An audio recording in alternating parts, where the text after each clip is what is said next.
been ages since I've read this book. I'm going to bastardize every single name. Oh my God, I know. It's going to be dreadful. It's going to be hilarious. Oh, and this is the one that we get to share with everybody too. This will make it even better. I think the internet must know I'm dumb by now. I'm perpetuating the stereotype of dumb blonde. My brain does not brain all the time. In this episode of Fictional... Do I sound bad? This is the most I've spoken all week too. You were sexy last week. I am sexy this week. It's fine. In this episode of Fictional Hangover, we talk about Fourth Wing by Rebecca Yarros. It sounds so like dusty. Dusty. Hey everybody, welcome to Fictional Hangover, a podcast about young adult and new adult, and sometimes other books, series, authors, voice actors, and illustrators that is full of spoilers. I'm Amanda. And I'm Claire, and today we're going to discuss Fourth Wing by Rebecca Yarros. Standard disclaimer. I feel like I need to move into the microphone. Oh, it's getting really hot in here now. I know already. No. If you haven't read this book, please remember that Fictional Hangover is all about spoilers. If you haven't read or listened and don't want to be spoiled, stop listening to us and go read or listen to the book. Then come back. If you haven't done this but want to pretend that you have, or if you don't care about spoilers, or if you just like the show so much that you don't care about any of that, then listen up. Or I should say, or if you're so fucking excited for the next book that comes out, and it's going to be coming out in like a little bit more than a month, and you need a recap because you're freaking the fuck out, listen up. That's to the point. Yeah. If you haven't read it 3 or 4 times like I have. If you haven't read it, have you been in a cave? Are you lost on a highland somewhere? You must be one of like 6 people in the world who has not read Fourth Wing yet. If you have read it, please feel free to come to our book club on Tuesday. Please do, because this episode is coming out earlier than normal, or at least this lovely unedited video is. Yay, unedited. But just know that we have a book club the last Tuesday of every month at 5:15 p.m. Central Time, which is subject to change because my world is upside down right now. Will be changing soon. Yes. Watch this space, people. Yeah, please. And all our socials at Fictional Hangover. It's fine. So I got some background info. Thank you. Jeez, I've been sitting here. Normally you prompt me. Yeah, well. Yeah. I'm grabbing a beverage. It's fine. The things that I found for background info actually have 2 different sources, and I have cited them. Thank you. I know. Both of them kind of reference the new adult genre, which, I mean, it's not really a genre. That's not what it is, but that's what the lay people call it. Both of these references talk about new adult being a thing, and that's something that Fictional Hangover has been a part of, since Fictional Hangover started, but not a lot of people really get it. Yeah. Yet. It's becoming more prevalent in the publishing world, and people are starting to pay more attention to it. Mm-hmm. But anyway, new adult stuff coming out of my mouth right now. So the first source that I have is Young Entertainment Magazine, youngentertainmentmag.com. And they say, what is it about young adult audiences that make you want to write for them? And I loved her response. She said, honestly, I've never published for young adult audiences. And I just wanted to go, thank you for saying that out loud. She says, Fourth Wing is new adult, written about those years of transition between adolescence and adulthood. I love how much growth takes place at that age and how messy and chaotic our emotions can be while we're figuring out where we belong in the world and what we're going to do with our lives once we're on our own, which is like the whole theme of New Adult. It's that weird fucking time in your life where everyone's like, you're a grown up now. You should be doing important grown up things. And here you are figuring everything out by yourself. Yeah. With hormones. Plus hormones. So then there's another interview too that I read on Amazon. It's an Amazon book review. And she says, without New Adult, there's a giant gap between YA and adult. And while we might have coming of age stories about finding out who we are, which is quintessential to YA, the heart of New Adult is what we're going to do with that knowledge. New Adult is such a unique genre because while our characters aren't fully mature, as one would expect in the adult genre, they still have very adult decisions to make and often deal with much more dramatic mistakes and consequences as befits that age. And I just love it. I love it so much. And I love that we've been talking New Adult books since the very, very beginning, even in the before times. But it makes me happy that more people are paying attention to New Adult as a thing. It's a very good definition of it as well.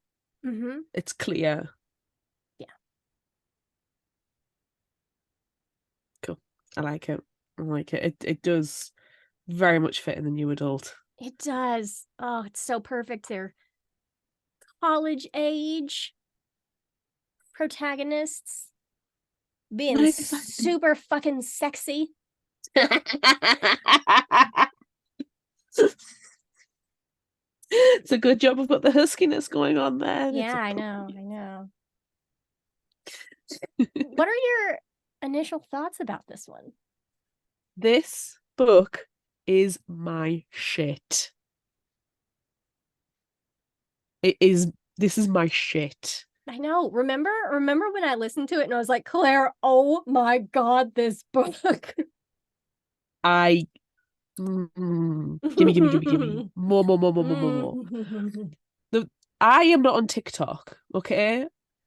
Even if I have to do stuff for Fictional Hangover, I go into TikTok, do what I need to do, and then I run screaming from the room, okay? Same. I can't do, I don't understand TikTok.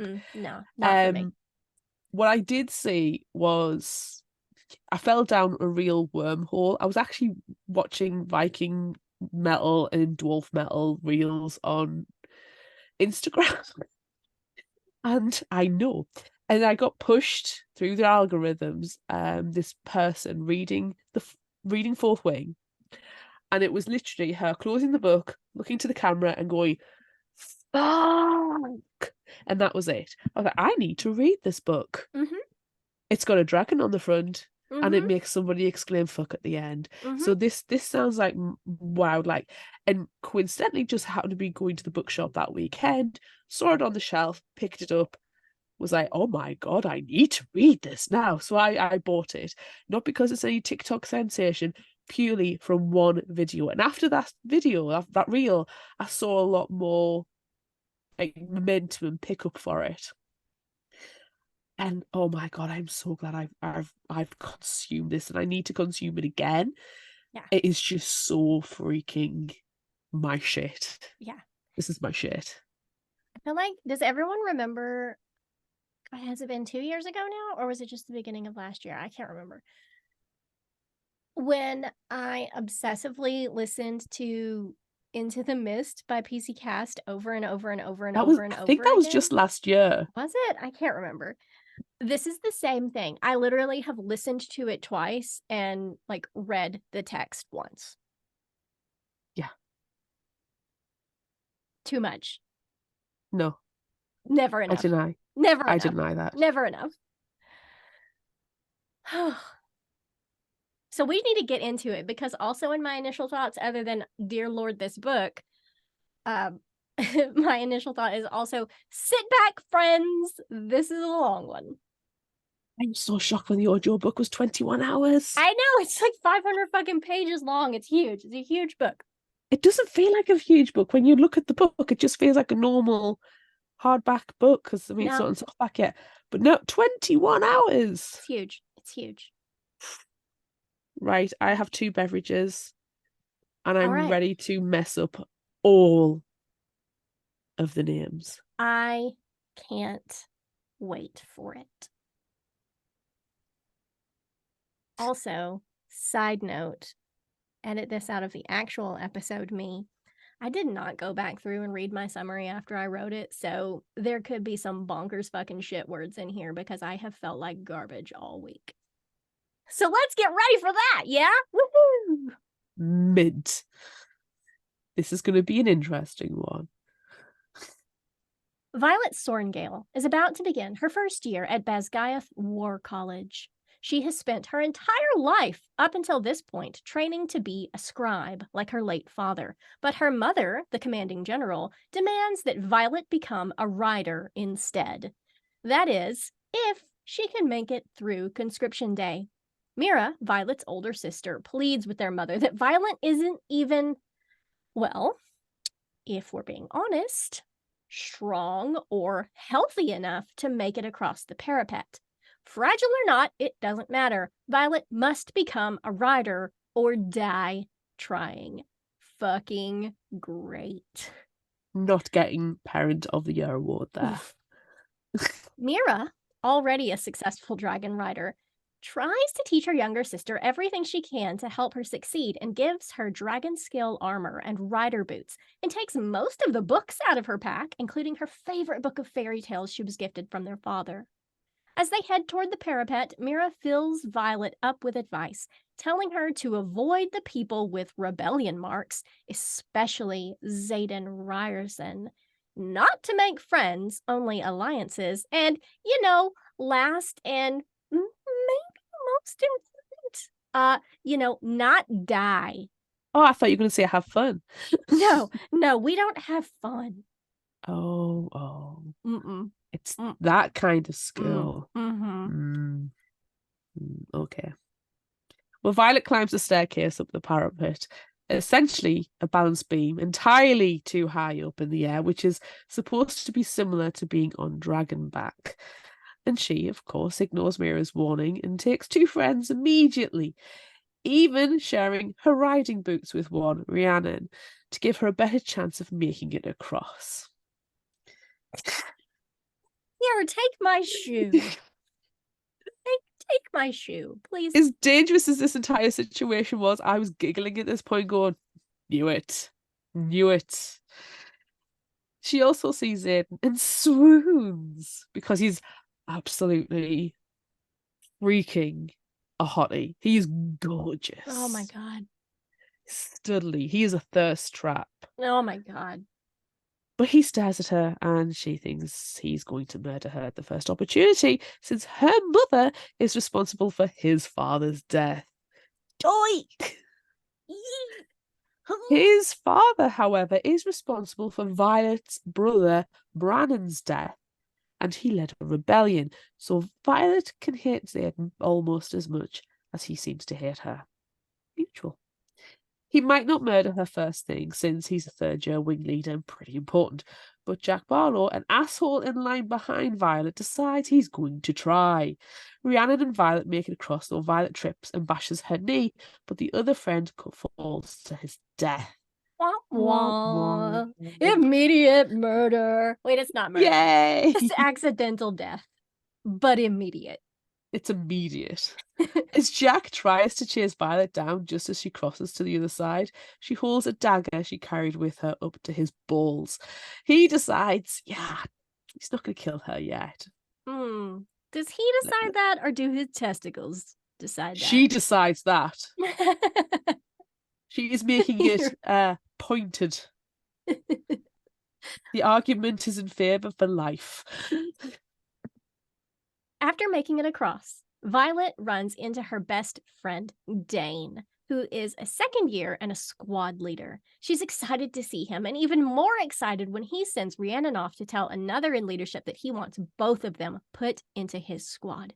Violet thinks he's doing this because he's happy to see her. And she also thinks that maybe they'll become more than friends, even though relationships with leadership are frowned upon. But no, he's pretty disgusted that she's here as a rider and plans to sneak her out to the scribes because she's so fragile and weak.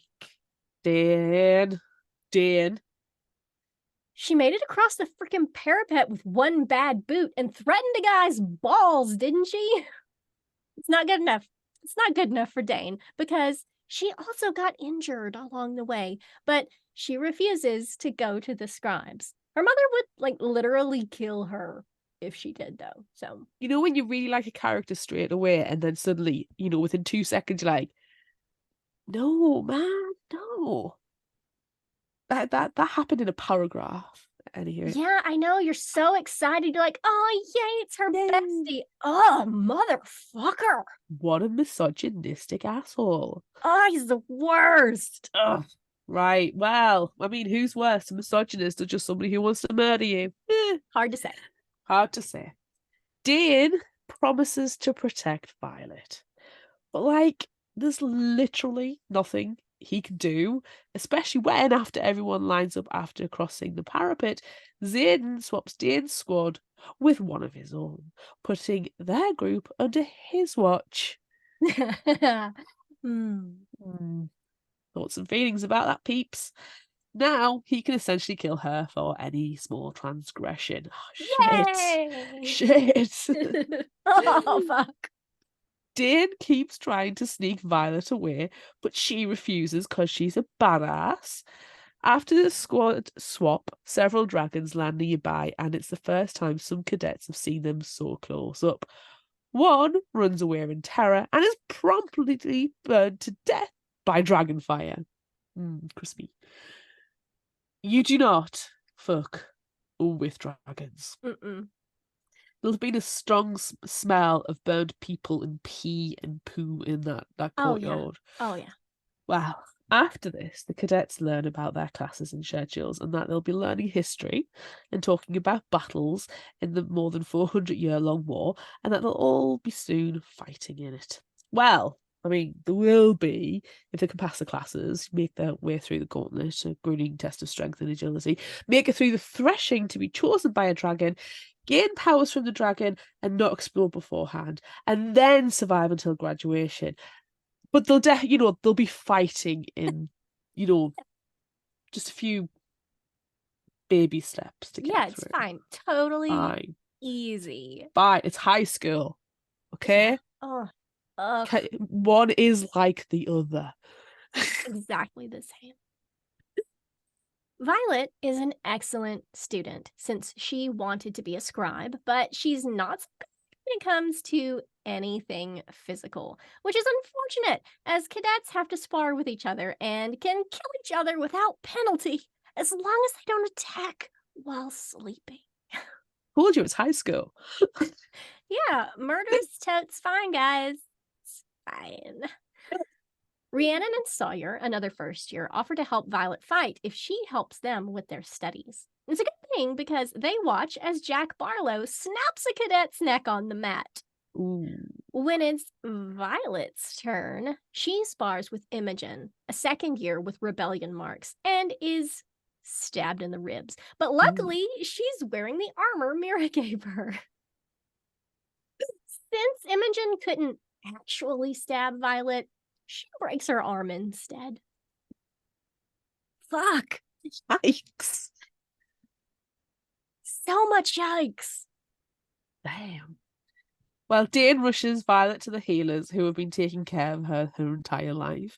Dane doesn't want them to call the Mender a healer with a dragon's gift to save anyone from pretty much anything, so he can send her to the scribes, but Violet insists. After she's mended, Violet goes to her bunk and finds a gift left for her by Mira, a book that their brother Brennan wrote before Mira started at Basgith. Violet loves it and begins reading immediately. Luckily, the first thing she reads is where to find who is going to fight during the sparring. Now she can be prepared to take on her attackers, and she plans to do so with some poison. Ooh. Violet sneaks out one night to gather mushrooms and berries to use against her opponents and happens upon a secret meeting of marked ones led by Xaden. It's against the rules for more than 3 marked ones to gather together, and at first, Violet thinks of telling Dane, but then she realizes that they're not actually doing anything malicious and decides not to tell, even though they start asking Xaden when they can kill her. Damn. He says he will handle her, which sounds pretty terrible slash also delicious. But after the group disperses, he catches her and shares that he has the ability to wield shadows. So he totally knew she was there. Instead of handling her, he just kind of gives her advice instead and suggests that she throw daggers at Jack Barlow to get him to leave her alone. That's the exact opposite advice that Dane gives her when she runs into him the next day. He wants Violet to stay away from him, grabs her face, and pleads that she run away to the scribes again. But like, nah, dog. Nah, Dad. Nah. Not gonna do it. Dane, like, this, you need to change the tune here. It's got boring now. Well, the next day, the first year cadets have a class about dragons and learn that there aren't many who will be threshing to choose a rider, so that's not good. They discuss the different types of dragons, reds, greens, browns, origins? They discuss the different types of dragons, reds, greens, browns, oranges, blues, and black. There aren't any blue ones willing to bond this year, but that's probably good because they're particularly vicious of Zane's blue dragon dagger tail. Oh, how do I say her name again? Sigale.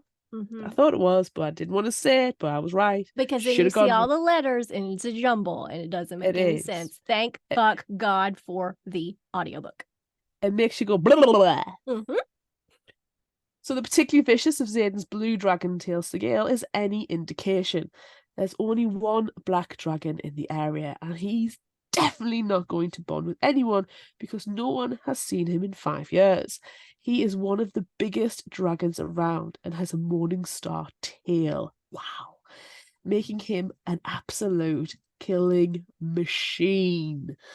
Black dragons are the smartest and most discerning, and the only other one around belongs to General Melgren, who has the signet power to see the outcome of any battle. He's very, very powerful. Signet powers come from the rider, but are powered by the dragons. Talk changes to the other black dragon's former rider, whose signet power was siphoning, and the class learns that he died trying to resurrect Brennan, Violet's brother. Wow. After class, the professor tells Violet that, though she has very impressive siblings, that she is smarter than both of them. I mean, what a compliment. Oh whoa! Wow. Like, thank you. It's not, that compliment does not last long because now it's time for sparring again. Damn. And we all know how great Violet is at sparring. Jack taunts Violet, and she takes Xaden's advice and throws daggers at him, which of course makes him angry. Dane freaks out because he doesn't want to see her get hurt. But she does just fine for the next few weeks of sparring since she poisons all her opponents. Love it. It's kind of amazing. So the poisoning works, and no one seems to notice that she's doing it except Xaden, who takes the place of one of her opponents who got sick before their match could begin. Xaden easily and sexily disarms Violet of several daggers she wears, calls her Violence, and teaches her the best ways to take down opponents without poisoning them. Dane is appalled that Xaden didn't kill Violet, and shocking no one, touches her face and suggests again that she run away to the scribes because it's almost time for the gauntlet. Broken record. Well, the gauntlet. The gauntlet is a terrifying timed challenge that is supposed to simulate the ways riders are interacting with their dragons during battle. They are hanging balls and rotating logs and spinning wheels and vertical climbs with ropes between each challenge. This sounds like hell on earth to me. It's Krypton Factor stuff I would not manage. I would be dead before even the starting whistle came. Cadets can use the ropes to retry a challenge, but they will add a time penalty, which obviously no one wants to have. The cadets have a few weeks to practice before they will face the gauntlet for real and proceed to threshing. If they don't make it through the gauntlet, then they gotta go home. No, no, Nah. they die. Wah, wah. After those weeks, Violet has never made it to the top because she's too short and has no idea what she's going to do. Do you know what, Violet? I have those. I feel you. I feel you. That's so hard. Well, Dane offers her to the scribes again, Oh my and god, this dang time, Sorry. this time, she actually does think about it. Ugh. Oh, Zayden encounters her the night before, though, and they have like a semi-heartfelt conversation about how she's allowed herself to hope she will succeed. And he tells her that the right way to do things isn't the only way before he leaves her alone. Oh, some sexy words of wisdom. No. It's finally Violet's turn to go up the gauntlet after seeing several of her friends make it to the top. She has a plan, but she's not sure it's going to work, but she does it anyway. When she gets to the part she's failed at over and over and over and over and over again, a chimney climb, she pulls a rope over and uses it to make it all the way up, knowing that she's going to earn a penalty, but not technically. After the chimney is a nearly vertical ramp that she's never faced before, and she knows she won't be able to make it up on her own. So she runs as fast as she can and then plunges one of her daggers into the wall and uses it to climb the rest of the way to the top of the gauntlet. She did it! Yes! Amber Mavis, one of the other wing leaders, accuses Violet of cheating, but Violet, with all her scribe training, quotes the actual rules to Amber and states that she brought that dagger with her from home and carried it over the parapet, which means, according to the rules, it's a part of her and perfectly allowed to be used during the challenge. Do Xaden, not challenge a librarian. no, don't fuck with librarians, man. Don't fuck with librarians, ma'am. Xaden agrees with Violet. She's conquered the gauntlet, and now she gets to go before the dragons. Oh, And shit, maybe man. not get burned or eaten. Oh, shit, man. This is. Whew. Oof. Before threshing, the cadets have a chance to walk amongst all the dragons. They are instructed to chat and act normally, so Violet talks to Rhiannon about her family, and then they talk about the folk tales they all heard when they were children, about Vienne, the magic wielders who steal their magic from the earth, who created their own giant flying monsters. I said that wrong, didn't I? How was it? Venin? Venin? Venin, whatever. Venin. Venin. Venin. Venin. You can't mess that one up. It's spelled exactly how it Venin. sounds. I know, but I wasn't reading. Which might be part of the problem. Violet talks to Rhiannon about her family, and then they talk about the folk tales they all heard when they were children about Venin, magic wielders that steal their magic from the earth, who created their own giant flying monsters, wyvern, that are almost exactly like dragons, except like bigger, and have 2 legs instead of 4. While they walk and talk, they encounter a feather-tailed dragon, a very small yellow dragon. All the cadets joke that it should be killed, or that Violet should bond with it because they're both small and pathetic. What assholes! It's still a freaking dragon. Have some respect. And have some respect for Violet. She's got through the gauntlet now. Come on. Any rage clap. 2 of the more annoying cadets, that's a simplified way of putting it, get burned to death. And then Violet worries that's going to happen to her too, especially when 2 green dragons start sniffing her. Would you be like smelling your breath and your pits go? Yeah. Yeah. She realizes that they are smelling her dragon scale armor and tells them the scales came from her sister's dragon, Tien. When the day of threshing arrives, all the remaining cadets enter the forest, hoping to be chosen by a dragon. Hours pass, and Violet doesn't feel a connection to any of them. But then she sees Jack Barlow and two of his cronies go off in search of the golden dragon to kill it. Violet won't let that happen, so she follows them and stands up for the little dragon while trying to convince it to fly away to safety. Xaden arrives with his dragon Sigale, but is not allowed to step in to stop what's happening. The three men attack Violet, so she tosses a dagger into Jack's shoulder and he runs away like a motherfucking coward. Mm-hmm. The other two continue to attack her, and she manages to fight one off for a bit and knock him out. But then, when things start to look most dire, Xaden takes a step forward. Before he can do anything that he's not supposed to do, a huge black dragon appears and burns one of the attackers to death and tells Violet, inside her head, that she should kill the attacker she knocked out. She refuses, and then he demands she climb up on his back. The giant black dragon that no one has seen for 5 years has chosen Violet, and the little golden dragon flies away as if it wasn't almost just killed. Oh, great, you get to pronounce their names. What a fantastic thing that has happened with the paragraphs. Ternanok, Ternanok, Ternanok. And Darnarum, and Darnarum. You can do it. You can do it. I believe Everybody, in you. I mean, because it's a book club recording as well, everybody gets to see your smug ass face right now. Jeez. I love it though. I love it. As Violet rides her dragon, she tells her his name, which is kept a secret from non-riders. So why should we know? We're not riders.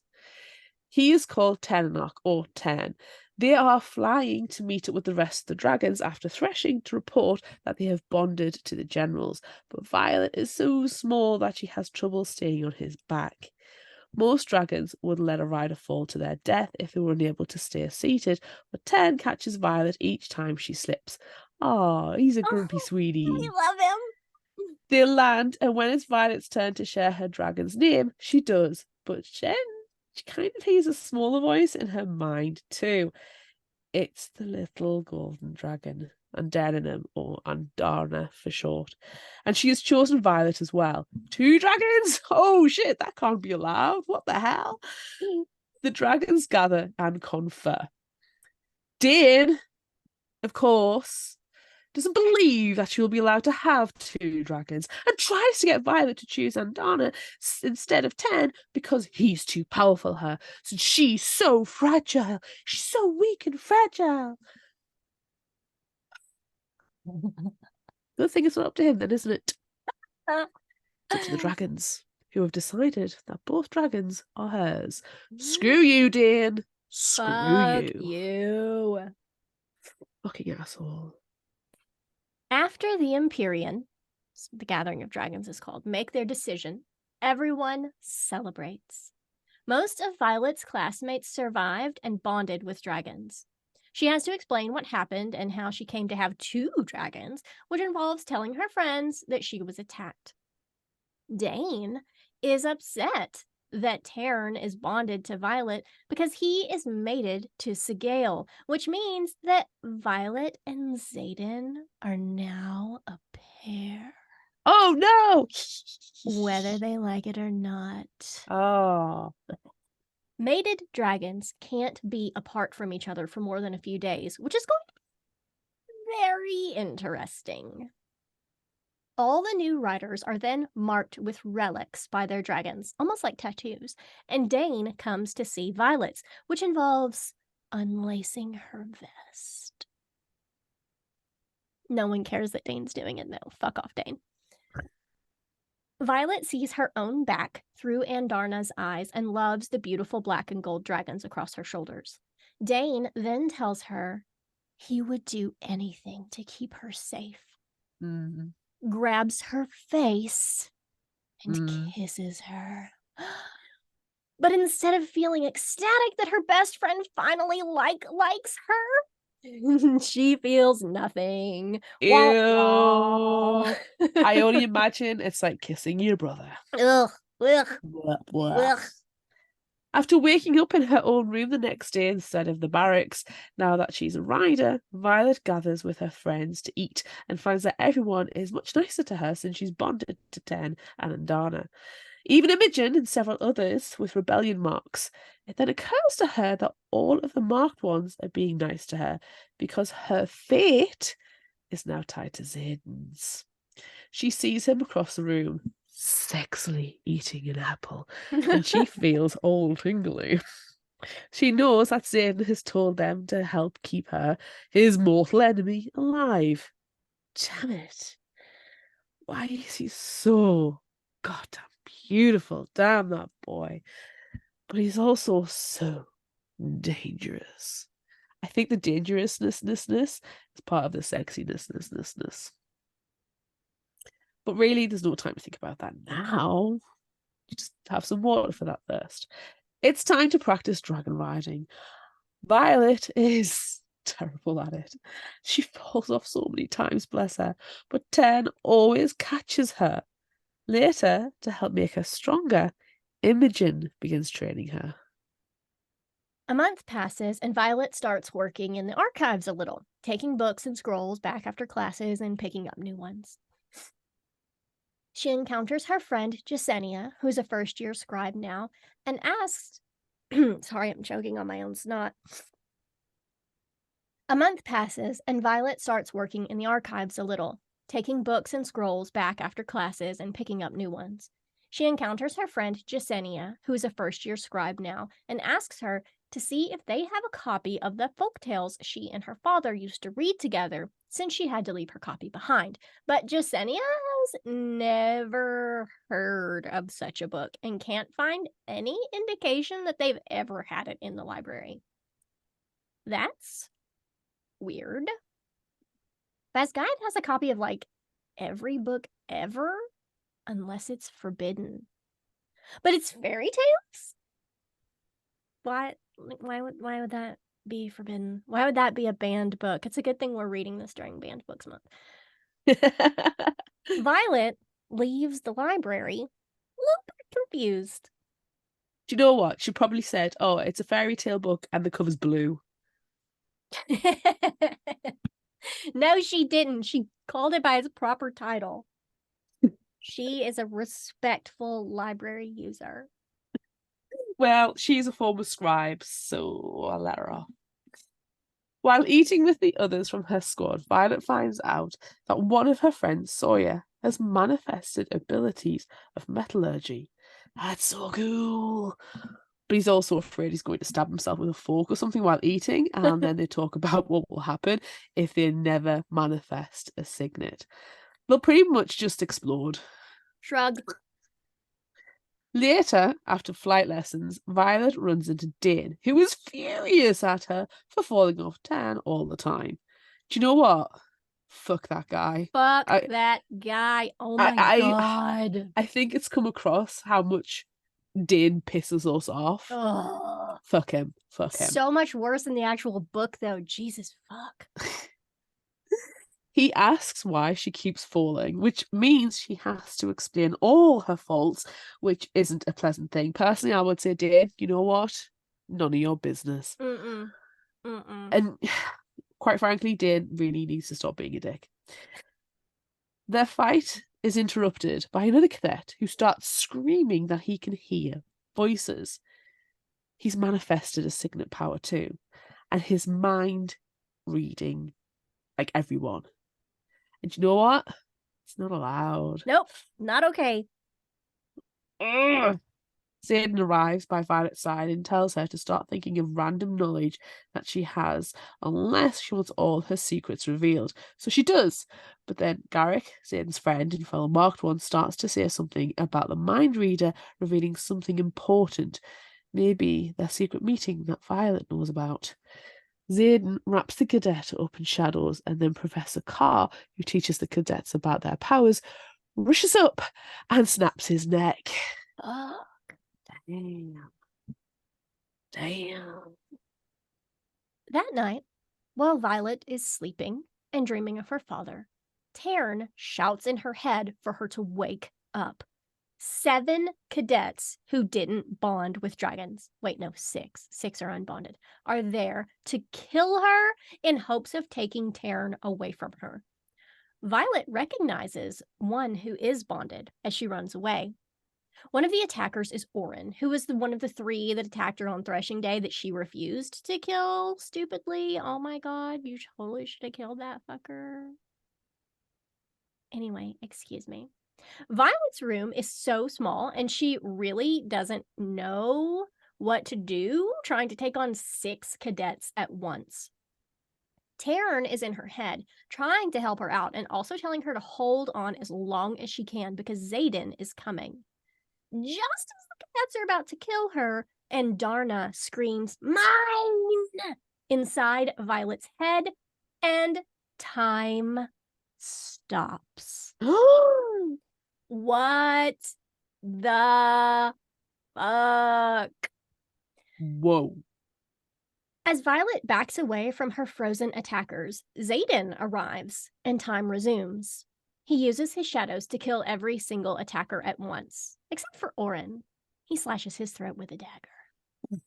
Oof, love it. Ooh, delicious. Love it. It's amazing. Violet is in full freak out mode after this attack, understandably. And whatever happened with, time. So as Zayden's marked friends, Garrick and Borty, and some others come to clean up the bodies, Zayden helps Violet put on her shoes. He gently checks to see if she has any broken bones and then takes her out a secret way to the flight field. As they walk, they flirt mercilessly. Honestly, you know when 2 people are flirting so bad, it's like, get a fucking room. You are screaming at this point, get a fucking room, man, fuck. But yeah, they're also really angry at each other as well because it's Violet and Zayden. And Violet wishes she didn't feel so turned on by Zayden all the time. Oh my god, he is such... Oh. Ugh. Well, they make it to the field and find Ten and Andara and Sigil as there too. Ten and Sigil talk about...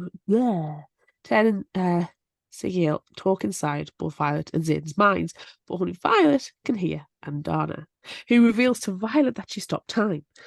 As a Feathertail, she can directly give her powers to her rider, but that's super dangerous. If anyone else knew about... Jeez, I can't say the sentence. If There's anyone... a word there that you just keep I don't know. I can't spit. What?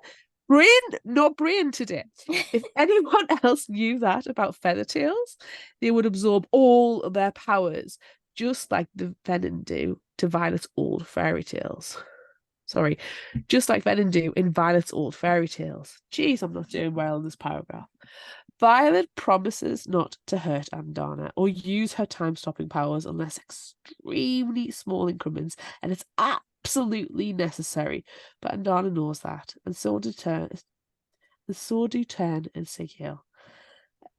Zayden asks if Andana is their baby dragon and feels hurt that Sigil will keep that from him, but no, she's not. Andana's parents were killed before she hatched, and so Ten and Sigil took her under their wings. As Zayden and Violet head back after their dragons leave, he asks how the attackers got into her room, and Violet tells him that a rider let them in but ran away before he got there. Damn. The next day, While the cadets are gathered to hear morning announcements, all of Violet's friends see her injuries, which include strangle marks on her neck. And they're disgusted that anyone would attack another cadet while they're sleeping. That's like the only rule they have. Like, you just got the one. Just follow the one rule. It's not hard. Xaden swaps one of his marked ones, Liam, into their section under Dane's command and makes him Violet's bodyguard. She's furious, of course, and doesn't think that she needs a bodyguard, but she was literally almost just murdered by 7 people. Plus, if she dies, Xaden dies too, and we just can't have that happen. Ooh. The Commandant speaks to the cadets after the announcements, which is extremely rare, and he alerts them all to a breach of the Codex that happened the night before. Dane finally realizes that something happened to Violet and is mad that she didn't tell him immediately that she was attacked. Why would she? Dude, you are not important anymore. Nope. Piss off. You're the worst. Xaden is called up to speak, and Violet watches him swooningly, realizing she wants him and only him. She would do nasty things to and with him. Yeah, right now in front of everyone. Oh yeah. Oh, she's wet. Xaden explains what happened the night before with the 6 unbonded cadets and 1 rider. He says he executed the cadets, but the rider left before he arrived. Then he reveals who the rider was. Gasp. Wing leader Amber Mavis. She was the one who accused Violet of cheating during the gauntlet. She shrieks that she was only doing what was best for the wing, killing off the weakling. But how it was done, it simply is not allowed. Dane attempts to use his signet power, seeing memories, on Violet because he doesn't believe that Amber would do such a thing. But he tries to use his powers without Violet's permission because he's an asshole. Not only does she not want him to touch her without asking, she can't let him see that Andana stopped time. She instead asks Ten to share her memories with the dragons who have gathered, which is never done, and then the dragons share with their riders. Everyone is disgusted with Amber, who Ten then burns to death in front of everybody. And cheer. Violet didn't want her to die because Violet is nice, soft. But she's made that mistake too many times in the past, and Ten won't have it. Violet needs to learn sometimes you have to murder a bitch. Sometimes you gotta murder a bitch. Mm-hmm. Mm-hmm. A week or so passes, and Violet, with her constant companion Liam, heads to archives duty. While they wait on Jasenia to gather the materials, Violet asks Liam about how he and Xaden know each other. They were adopted by the same person after their parents were killed after the rebellion, which Violet didn't know was a thing. She also thought that only Liam's mother was killed. That's what she read anyway, but he informs her that he had to witness his father's death as well as his mother's.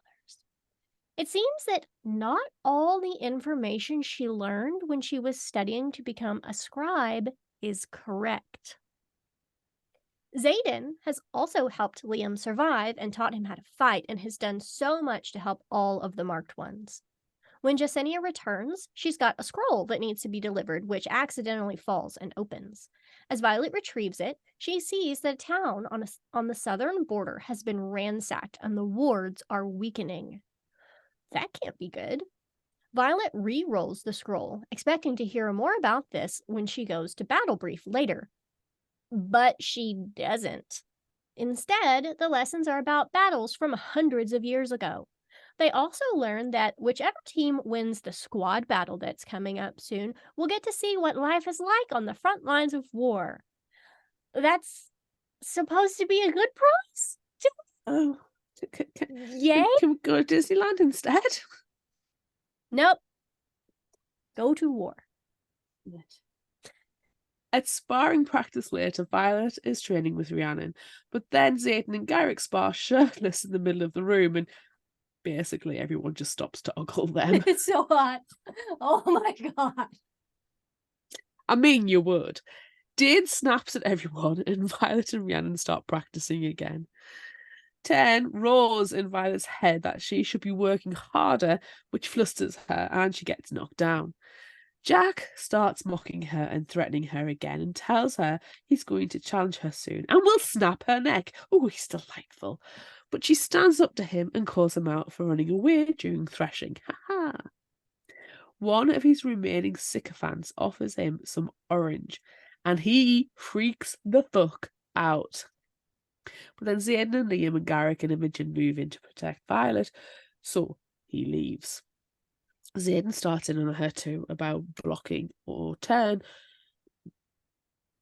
Sorry, Zayden starts in on her too about blocking out turn and not wearing her armor. But again, Violet stands up for herself. Ten and Andana decide that she is ready to start channeling magic since she was able to defend herself. That night, Violet is frustrated with herself about ogling Zayden and decides she needs to get laid. Yeah. But the only one she wants is him. Then energy overwhelms her and she crashes to the floor. Taryn's power is immense, but then it rolls over her rhythmically again and again, and she realizes that the power is only focusing on one part of her anatomy. Oh, great. Taryn and Sigale are getting busy. Oh! Violet runs outside in the winter air to try to cool herself off. But she runs into Zayden, who is suffering with the same affliction, just less so because he knows how to block his dragon from his mind. After some intense and longing looks and threats to climb Zayden like a tree, he agrees to teach her how to shield. She's able to do it impressively fast and envisions herself inside the archives with a big lock on the door that she puts Taryn and his power outside of. She can still feel his power and his lust, but it's much easier to handle. Also easier to handle, Zayden. He finds Violet astounding, and then they kiss, and it's amazing! At last! Even though neither of them really want to, they go their separate ways before they do anything they'll regret. Uh-huh. And everyone reading the book goes, fuck! Come on! No, that's the problem! I know! That's the problem, they don't! I know!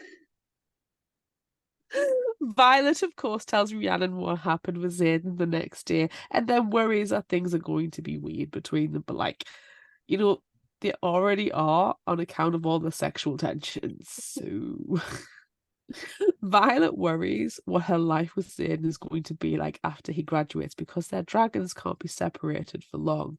Before they can talk more about that, though, Rhiannon shares what happened to her the night before. She developed her signet. Yay! Hey! She's able to summon items by making them disappear and reappear at will, which is amazing! They go to class after that, but Dan stops Violet to talk. He's still upset, boo-hoo, about Violet not telling him she was attacked.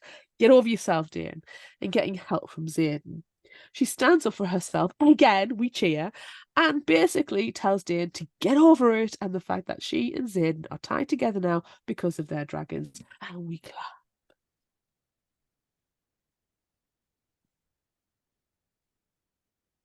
Time passes, and all of Violet's friends develop their signet powers while she is still left behind. She feels like if she doesn't develop hers soon, she's going to explode, but she's got more important things to worry about. Jack Barlow is challenging her in their next sparring match, and she's afraid she's not going to survive. She has a plan, but will she be able to pull it off? They begin fighting, and Violet is quick, but Jack breaks all the rules and throws knives and then uses his signet powers on her, which seem to electrocute her. As she's violently shaking and about to pass out, she shoves a vial of orange oil into his mouth, and he almost immediately goes into anaphylactic shock. Yay! Woo! Xaden is impressed with her ingenuity, but not impressed with anything else about her fighting skills. He decides that he's going to take over her training on the mat, and god damn is it sexy. And so are the daggers he had made for her. Damn. Oh my god, who knew daggers were her love language? February passes and March arrives. Xaden takes Violet out of her classes one day for flight training. Dane puts up a fuss as per usual. Shut up, Dane. But as Xaden and Violet head to the field, they encounter Commandant Dane's father, Colonel Estos, and Violet's mother, the Commander General. They turn their noses up at Xaden and ask Violet about her inability to wield and if she's gained any powers from Andana. But she doesn't let on that Andana gave her the ability to stop time. Xaden is surprised that Violet didn't tell her mom, but they don't exactly have the best relationship. Do they have a relationship? I was about to say, or any relationship Yeah. at all. She and Xaden continue on to the flight field, and Violet is excited to see that Andana is flying with them this time. Yay! She's such a cutie! Now it's April and time for a squad battle. There are challenges that each squad goes through, like sparring and flying, and they're given points based on how well they do. Violet's squad is close to winning, and if they manage to come out on top of the final challenge, they will be the winners. The final task is to bring something to the battle brief room that would give an advantage to their enemies, and Violet knows just what to do. She convinces her squad to break into her mother's office and take something from there. They all use their signets in some way to make it into and out of the office and search. Violet reads missives from the other areas that seem to be begging Commander General Sorengale to send reinforcements. Violet had no idea how bad things were outside of Basgiath, but that's not what she's supposed to be focusing on. Then she finds exactly what they need to take. The map that has every battle station and everything important about the war marked on it. Of course they win. Violet feels like she won even more when Xaden smiles at her. Oh my god, she's got it so bad. So, since they won, Violet's team heads to Montserrat, a town that is relatively safe but still front lines. This makes Violet happy because, surprise, that's where her sister Mira is stationed. It makes Rhiannon happy too because that's where her family lives. She and Violet plan to sneak out one night to visit, but of course, they run right into Mira, who luckily goes along with them. While Rhiannon spends time with her family, Violet and Mira catch up. Mira has a badass scar that she got from a griffin, a massive eagle lion that the enemies ride and channel power from instead of dragons. Violet complains about not manifesting a signet, and they also talk about Dane. Mira expected them to be the best of friends, or, maybe more, but no, he's a dick. Zin, however, Mira wants Violet to be safe about him since he's the son of the rebellion leader, but Violet can't help but trust him.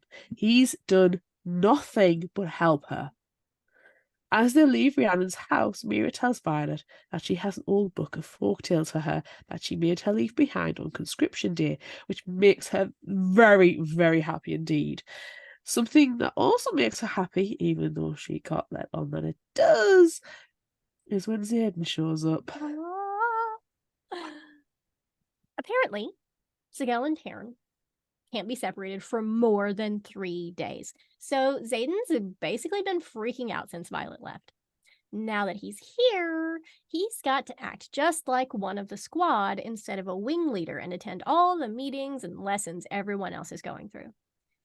In one pretend battle brief led by Mira, while everyone is scheming and forming the best ideas to attack the Griffins, and while Dane is constantly complaining about Xaden being there, Xaden speaks inside Violet's head. Oh. What? Violet asks Taryn how he's doing that, and her dragon explains it's just like talking to Sigale. They all have a bond. Xaden says very flirtatious things to Violet while she can't say anything back, which they both seem to enjoy, though Violet does flip him off and elbow him several times. This is probably one of my most favorite scenes of the entire book. It is a beautiful flirt. You know for a fact Xaden enjoys being flipped off and elbowed. Oh my god. After the session, Mira drags Violet, Dane, and Xaden outside to yell at them. Mostly Dane and Xaden. When she yells at Dane because she knows he's she yells at Dane because she knows he's being and has I'm gonna have to start this again. After the session, Mira drags Violet, Dane, and Xaden outside to yell at them, mostly Dane and Xaden. She yells at Dane because she knows he's being and has been a dick, and tells him his petty attitude is ruining his chances of progressing to wing leader.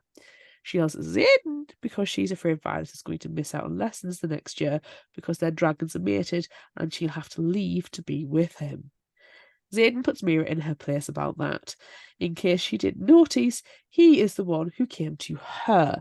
He did not force her to leave her assignment. As they begin to argue more, they all get alerts from their dragons. There's a group of griffins heading their way. Mira begs Violet to leave and Xaden to keep her sisters safe, then takes off for battle. Violet doesn't want to leave, but Xaden pleads for her to do so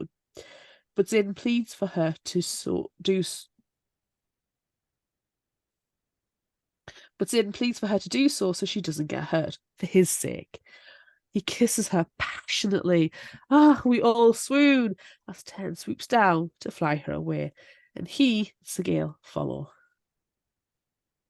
Some time passes, and Violet is worried that Mira was killed in the attack near Montserrat, but she finally finds out that no one died. It's a good thing she learned that, because now it's time for the war games, so she needs to have her wits about her. She also learns how to speak back to Xaden in his mind, so they get even more secretly flirty with each other. He's also made a saddle for Taryn to wear so she can keep her seat during flight. It's an amazingly thoughtful gift, just like the daggers he had made for her, but it's also helpful for Taryn, who doesn't have to waste his magic and energy keeping Violet on his back or catching her every time she falls. The squad finds out that they are supposed to collect an egg from the other squads and also keep a flag protected at all costs, meaning nothing is against the rules and everything goes in this fight. Jack Barlow, of course, takes this to the extreme and is fighting to kill everyone he encounters. Liam and his dragon, Day, approach Jack, and Jack stabs Liam with a sword, and he falls. Violet is terrified of losing Liam, who has been her sidekick, protector, and friend for the past few months. She uses Andarna's power to stop time, so she and Taryn can reach Liam before he crashes to the ground and dies. After Liam and his dragon are out of harm's way and Andarna is quietly resting, Violet feels a humongous surge of power and hatred at Jack. She's been worried that her signet would never come and she would explode with pent-up power, but now she unleashes it as a huge bolt of lightning that destroys the tower Jack is on, collapsing it and sending Jack tumbling, lifeless, down to the ground. His dragon is sad, but Taryn is ecstatic. Violet is a lightning wielder, and it's the coolest fucking power! Fucking amazing. She's also a killer, which she has extreme trouble coping with. Dan tells Violet that she never has to use her powers again. Shut up, Dan.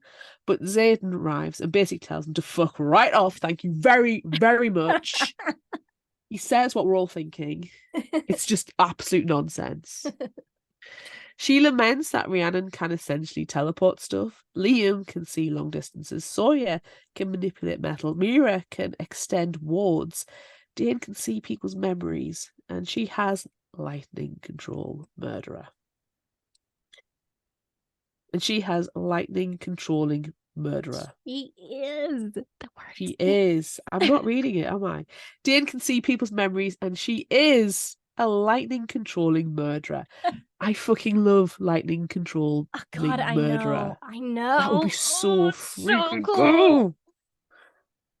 Xaden tells Violet that she has the power to save cities with her signet, or entire kingdoms even, but she's still struggling with it. Rhiannon helps Violet to get back to her room and comments on the weird relationship she has with Xaden. And when Violet argues that she doesn't have one, honest, methinks the lady doth protest too much. And so does Rhiannon. And you know what? Rhiannon's totally right. Oh my God. She sees all, she knows all. Later that night, while Violet is feeling sorry for herself and also very, very angry, Xaden comes to her room. After some banter and compliments and offers of being Violet's punching bag, the two of them end up having very passionate, shadow-swirling, lightning-crashing sex, and it's everything the both of them have been wanting for months. Us too. Hallelujah. After they're finally finished and her room is practically destroyed, and it turns out the forest was set on fire from her lightning, they clean up and spend the rest of the night together in her bed, and it's amazingly peaceful, even though Xaden tells her not to fall for him. Too late! The next day, Professor Carr comes knocking at Violet's door and takes her out for training to control her signet. Since she can't even seem to control it while she's sleeping, he says, har, har, har. She was not sleeping, she was fucking. She struggles to make the lightning strike until Professor Carr suggests she put herself back in the same position she was in before when she was able to use her powers. Excuse me, that's not gonna happen. 2 minutes? Oh. Can you help me with this zip? But then she reaches out to Xaden in their minds, and he shows her images of herself through his eyes. She floods with passion and is able to call the lightning with ease, if not accuracy. Just put yourself back into the same position there, friend. Like, oh, okay, which one? Which position are we going to go with? Up against the armoire? 10? No, it was 33, wasn't it? On top of the desk? It could have been position 8. Definitely 2. Definitely 2. And maybe the odd 69 as well. Well, Xaden comes to Violet's room later, and they try not to be like awkward around each other as they clean up her mess of a room. It's completely trashed. Violet wants to know more about Xaden and asks where he goes when they're not together, and he gives the name of an outpost, Athburn, but nothing more. That's it. That seems to be enough for Violet, who understands that wing leaders, especially ones as powerful as Xaden, are often called away to take care of duties. As they continue to clean, Violet sees that their sexcapades damaged the book of folk tales that she got back from Mira that belonged to her father. While she's looking at the binding, she sees a hidden note from her father.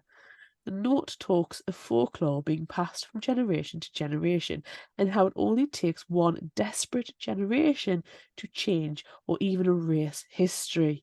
Ooh, but he knows she'll make the right decision when the time comes. Thanks for that cryptic message. What does this mean? What?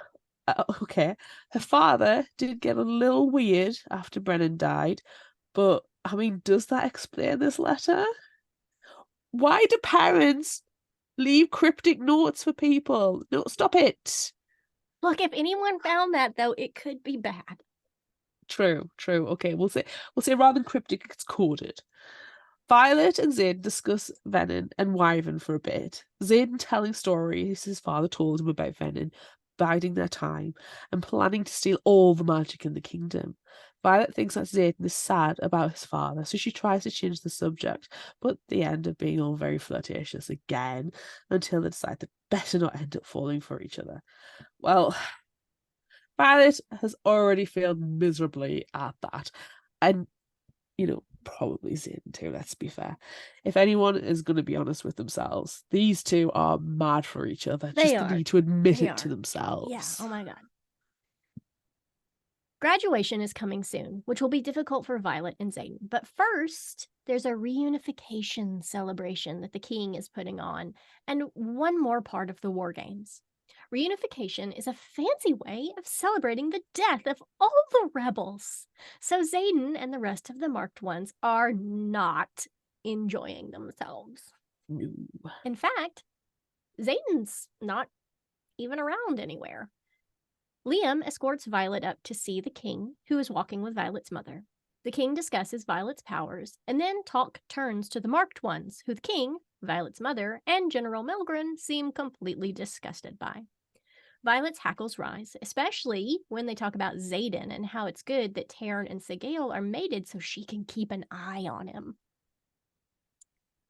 Violet realizes that Liam is super uncomfortable. Plus, she wants to find Zayden, so they leave the celebration. Celebrations. Ugh.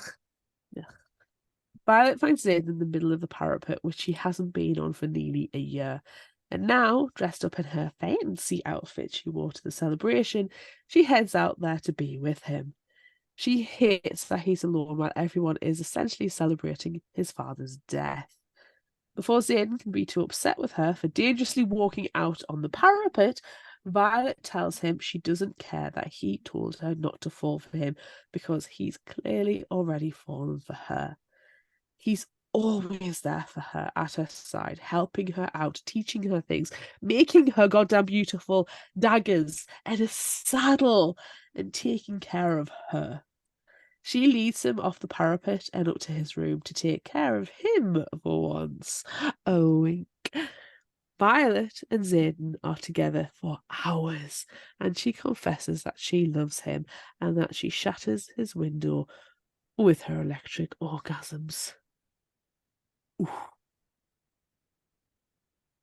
Unfortunately, their time together is cut short because Basgiath is under attack. Dang. Garrick comes to let them know that they need to get to the flight field. Zayden puts his jacket on Violet, which is precious, and Rhiannon notices immediately. But then they're out getting their instructions and learn that there isn't actually an attack, but that this is the final event of the War Games. Colonel Atos announces that the wards are down in several places and that many villages are under siege from tons of Griffin riders.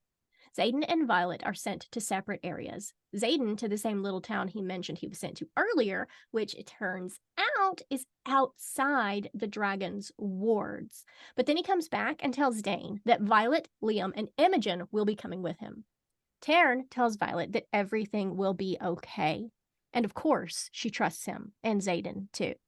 Dane argues that Violet will be safer with him, and then says that this is what Zayden has been scheming all along, to take Violet away and hurt her to get revenge on her mother.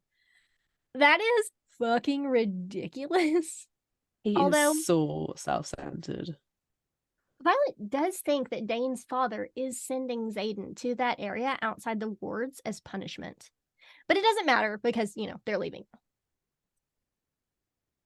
They fly for hours, and Dara attached with a little harness to Turn's saddle and stop for a break near the outpost by Athbine. And then Zayden takes Violet aside. Kiss. Unfortunately, after that, Griffin riders arrive. Zayden turns protectively to shield Violet, tells her he'll explain, and then tells the Griffin riders that they're early. Excuse me, what? What? Excuse me? What?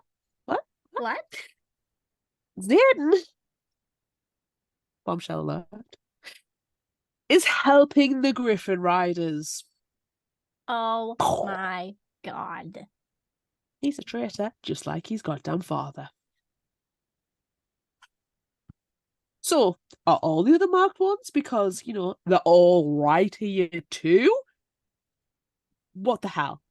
The Griffin Riders are actually called Flyers and have arrived early to pick up their shipment of weapons to alert Zayden and the others that the Venom are approaching and will soon attack. What? Again? What? What? Stop it. What? Bombshell after bombshell. Venom are real? What? What? Violet has a lot of trouble understanding what is going on. And do you know what? She's fucking furious. But she's not the only one angry at Satan for keeping all of this from her. Sorry, but she's not only angry at Satan for keeping all of this from her, she's also mad at both their dragons because they've known about this all times.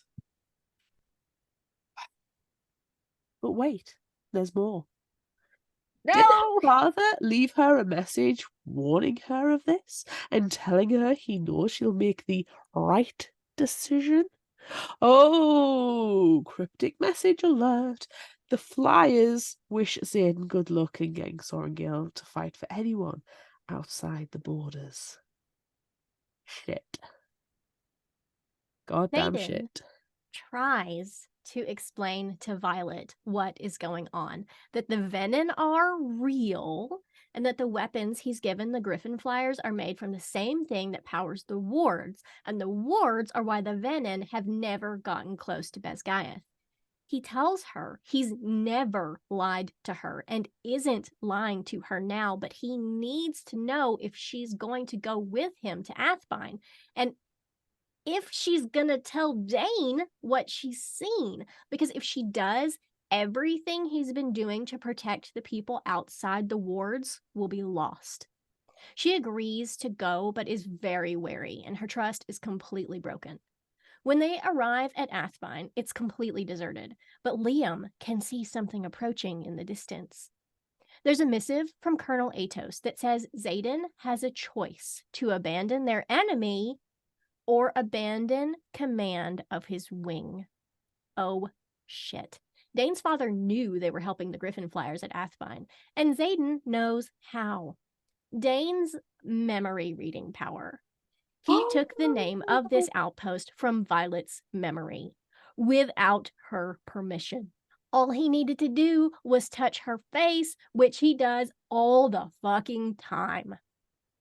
And now the Venom are coming. They've been sent to this outpost to die. Fuck!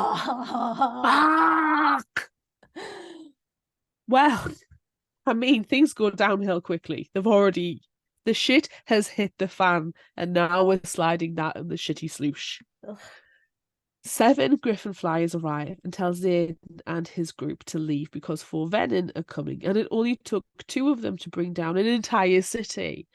And then they see Wyvern too.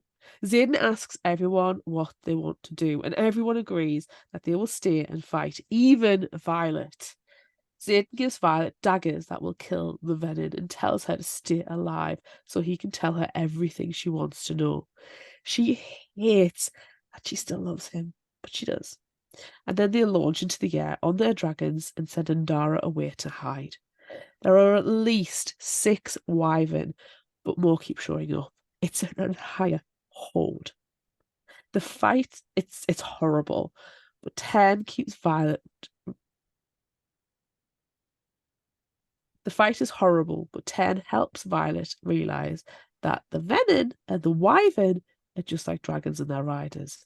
If one dies, their companion dies too.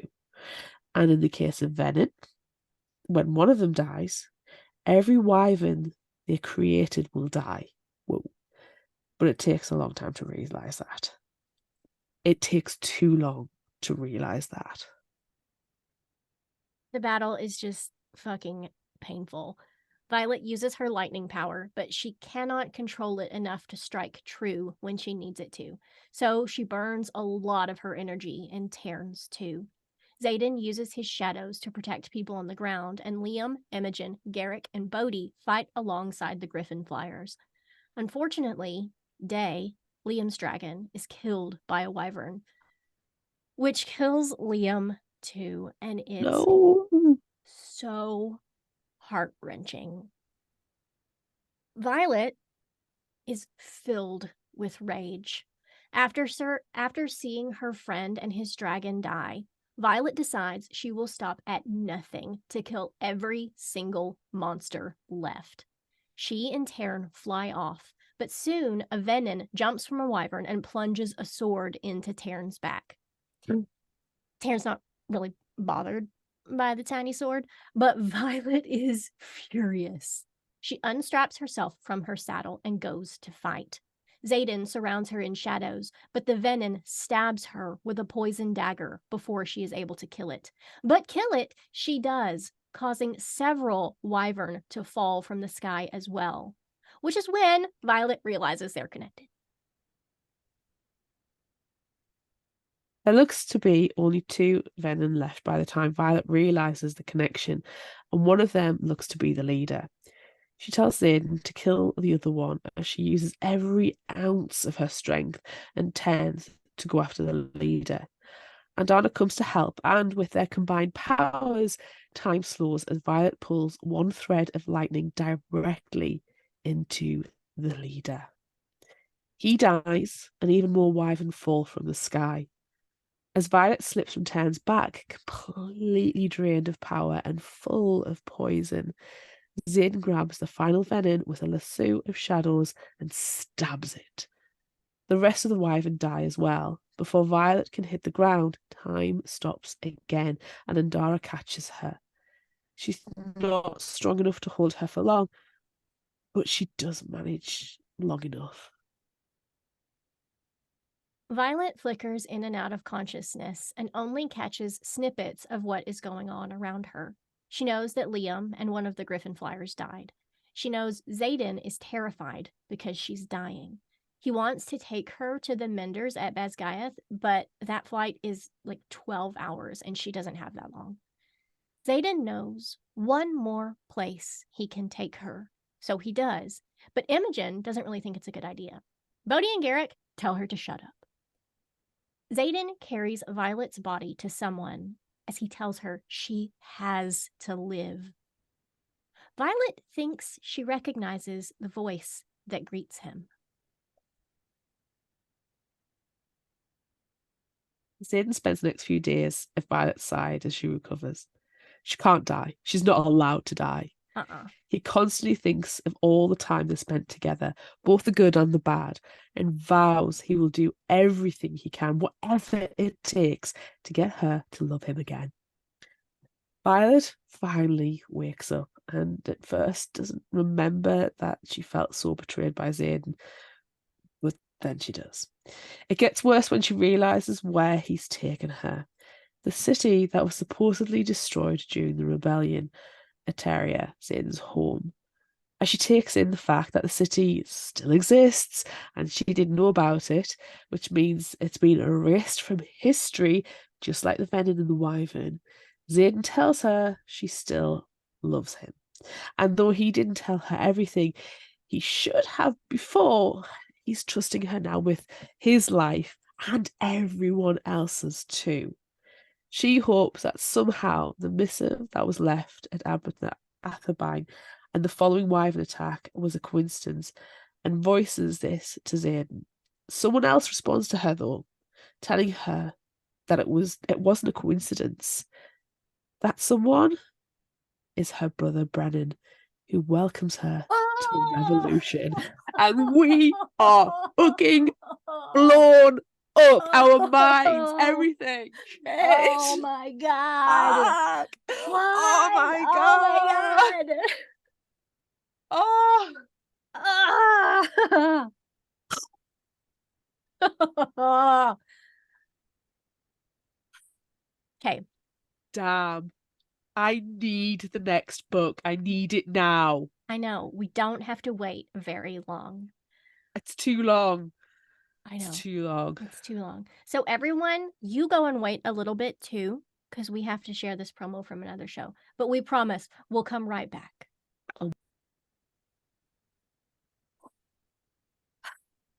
Bloody hell, Amanda. Bloody hell. Just fucking damn.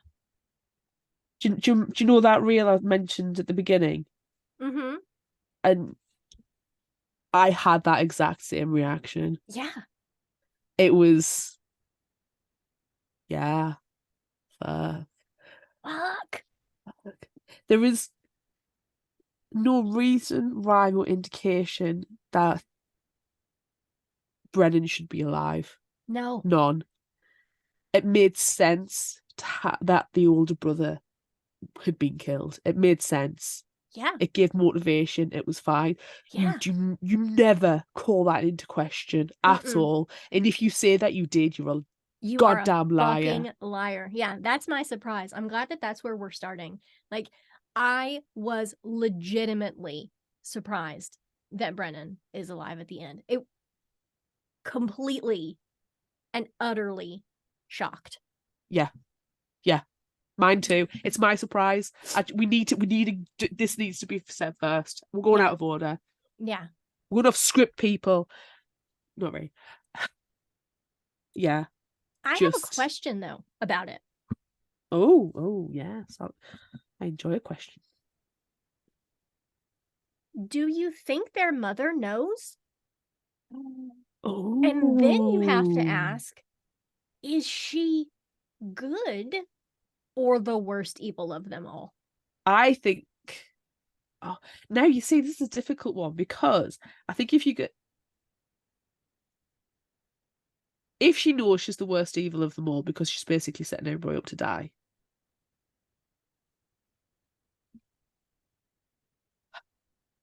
I don't know. I do not know because she comes across as a horrible mother. She's all military. Yeah. 100% through and through. She is military. You know, she probably had children because it was an obligation. Yes. It was what was expected of her. Yes. I don't know. I don't know. When they go into her office as part of, the battle games. Yeah. She has a dagger on her desk that's obviously one of these same daggers. Yeah. So, is she supplying them to Xaden and the rest of the marked ones to get them to the Griffin Flyers? Or was that presented to her like, oh my God, look at what this is. Look at what they're doing. I half expect it to be like spoils of war / memorabilia from her triumph. That's how I kind of. You think that she took it from Fenn Ryerson after she killed him and was like, oh, I got his knife. Yeah. Oh. Is a bit of like a remembering the purpose, remembering what she can do. I don't know. I don't know. Hand on heart, I have absolutely no. At this point, I don't think we can. Speculate. We can't be sure at all. We certainly can't be sure. And I don't know if we can speculate because, I mean, if you think about Brennan being back, like we just said, there was no clue, no indication, no rhyme or reason why we should have guessed that he was going to come back. And I don't think we have enough information about the mother. And I don't know which way I would want it to go. I know. It's, because we like a person to be hateful. We know? We don't need people to have redeeming features. No. You can be a dick and just be a dick. Yeah, like Xaden. Oh, fuck. I mean, I don't know what I mean, what's your thoughts? Do you think so? I don't know. Like you, I have no idea. I have these thoughts. I have these questions. but there are no answers. There's no indication one way or the other because, like with Brennan, we assumed he was dead. We've been told the entire book that he was killed, even by like professors and stuff, Yeah. not just oh, mom and sister say that he died, you know. Professors too are like, yeah, it was really bad that your brother Yeah. died because he's a mender and he would have been really, really awesome. So sorry for your loss. Everybody said that he died. But Yeah. then now there he is. But then that also makes me ask another question. Okay. Is their dad also alive? I think that if the dad's also alive, I'd be very disappointed in that. We need somebody to be dead. Liam's We dead. need Liam's dead. somebody to be dead. Liam's dead. Oh, R.I.P. Liam. Justice for Liam. Honestly, I'm so upset by Liam's death. I'm devastated about Liam's death. I adored the developing relationship between him and Violet. How she was so pissed off with him at first and was doing everything she could to escape, and then she was like, you know what? If you can't lose him, let's make him do the dirty work. And you could just tell just a friendship had developed, and it was lovely. Yeah, it really, really Liam was was. precious. Yes. I am very unhappy that he is dead. But how perfect was his like character, and like I say, the relationship with Violet was built up, and it was just so nice. And then you don't think he's going to be a character that would be killed necessarily, potentially Rhiannon or Mira. Yeah. I think I was leaning towards those two being killed first, but then Liam dies. It's Yeah, just and also absolutely it's gut so wrenching. cutting too because she had already saved him once. Yeah. She saved him from Jack. She used Andarna's powers. She stopped time, and then she developed her own signet powers to save his life. That's where her powers came from, is rage murder. And so you think, okay, well, he's fine. He's fine because she saved him. And then like the same fucking thing happens at the end, and you're like, no, please, not again. I already dealt with his death once. Please, Can't do no. I I'll pause, like I didn't like pause the audio, but I paused in what I was doing in myself and just kind of sat there and went, no, Yeah. Well, and also like no. it was, I feel like it was worse when he actually died because he, it's in the middle of this huge epic fucking battle and he's fighting Venom and then his dragon dies, which is devastating. And then you think, oh, well, maybe they're not actually that tied together. Oh Maybe it'll be hell yeah. okay. Nope. Nope. Day dies, Liam dies, and he's like, just get me to my dragon. Just get me there. It's Nope. absolutely heart-wrenching.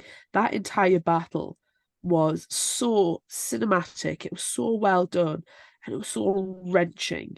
Yeah. It was magnificent. And it was no holds barred. Yeah. And talking about at the beginning when you gave us the background information about it being a new adult, Mm. and if Rebecca Yarros gives a perfect definition of new adult. This Mm-hmm. is a perfect example of new adult because Yeah. the I my notes say the untaboo sexiness of it. That's what I wrote down. Untaboo sexiness of it. I I love untaboo sexiness. That's Untaboo sexiness. You can take that and put on a t-shirt. I'm Um gonna have to. And there's gonna be dragons around it.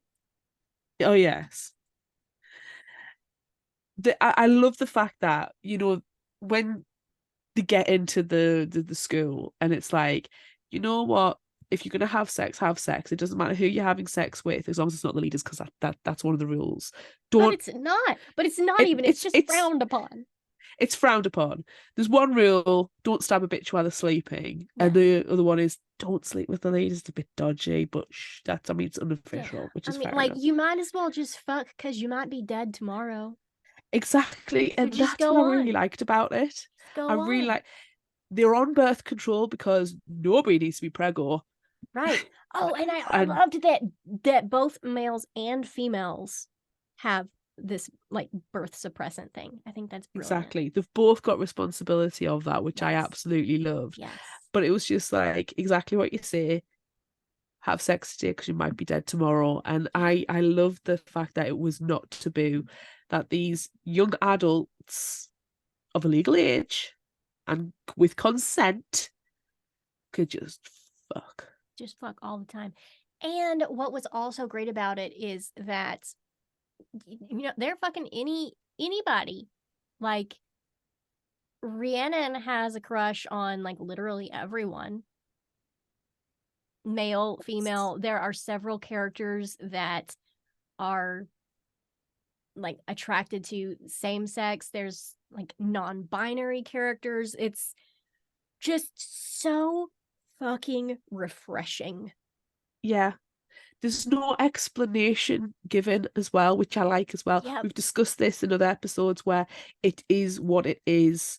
Yep. Accept it, move on. Yep.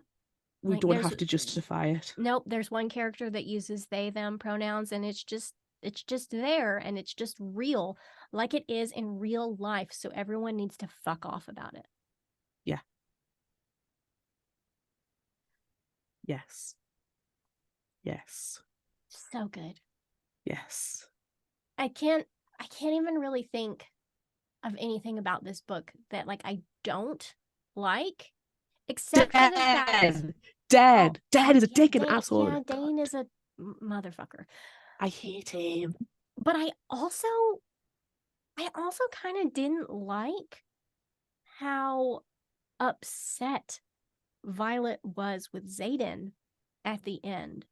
Because really, he did not tell her any lies. Yeah, he didn't tell her that it's a lie by omission, though. Yeah, but I mean, how do you tell someone that the fairy tales that they've grown up with their entire lives are actually real? I would just beg to differ that he was waiting for a time where it made sense to tell her, and then it just happened to happen, and he couldn't control it. I believe 100% I agree. No, I agree that he would have told her. I agree. I think the turning point in their relationship, where I think they both see the physical intimacy, was when I'm trying to think this through. When they started having sex, their relationship completely changed, and I think it was unspoken exclusivity. Which wasn't necessary because, like we've just said, you might die tomorrow, have sex, might die tomorrow. There wasn't necessarily, unless you say, "Are we like totally going steady?" There was none of that. Oh my god, like, am I boyfriend? I think I got let's go steady. There's none of that, Yeah. But I think between Xaden and Violet, because of their dragons being a couple, they were fighting being a couple, hello stereotype. Yeah, we love a stereotype though sometimes. I think when they started just realizing, actually, no, we are attracted to each other, we do potentially even love each other, and they started letting those barriers down, it happened so soon, before, like, so quickly. The battle happened so soon after that there wasn't the opportunity for Xaden to be like, hey, hang on, the fairy tales are true. Yeah. Let's think about the book that your dad's given you, and let's think about the fact that the library's never heard of the book, have no record of it. Yeah. So, one, who the hell was your dad? Okay, let's ask some questions there.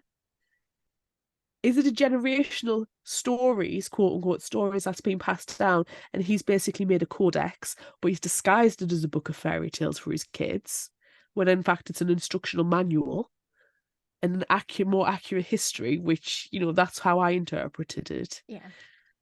How does he know with this note? Did he know what Brennan was doing? See, Which I can't help but feel that's like, yes. kind of why I question if he's still alive somewhere. I And don't know he if I want that. leaves this book for Violet as he fakes his death and goes off to join Brennan.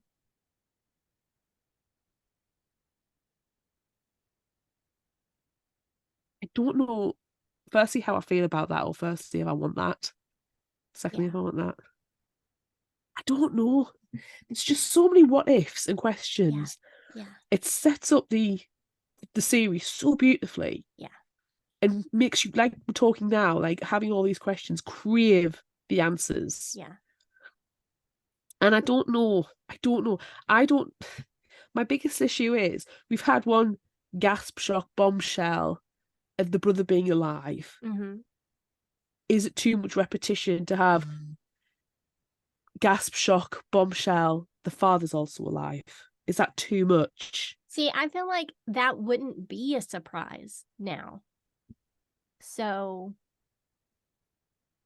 you know, she wakes up in the new or the rebuilding city, and it's like I can just see Brennan's walking her around, and he's like, "Oh yeah, and also, Also, our dad's the leader of the rebellion, of the revolution. yeah, That's why I faked my own death.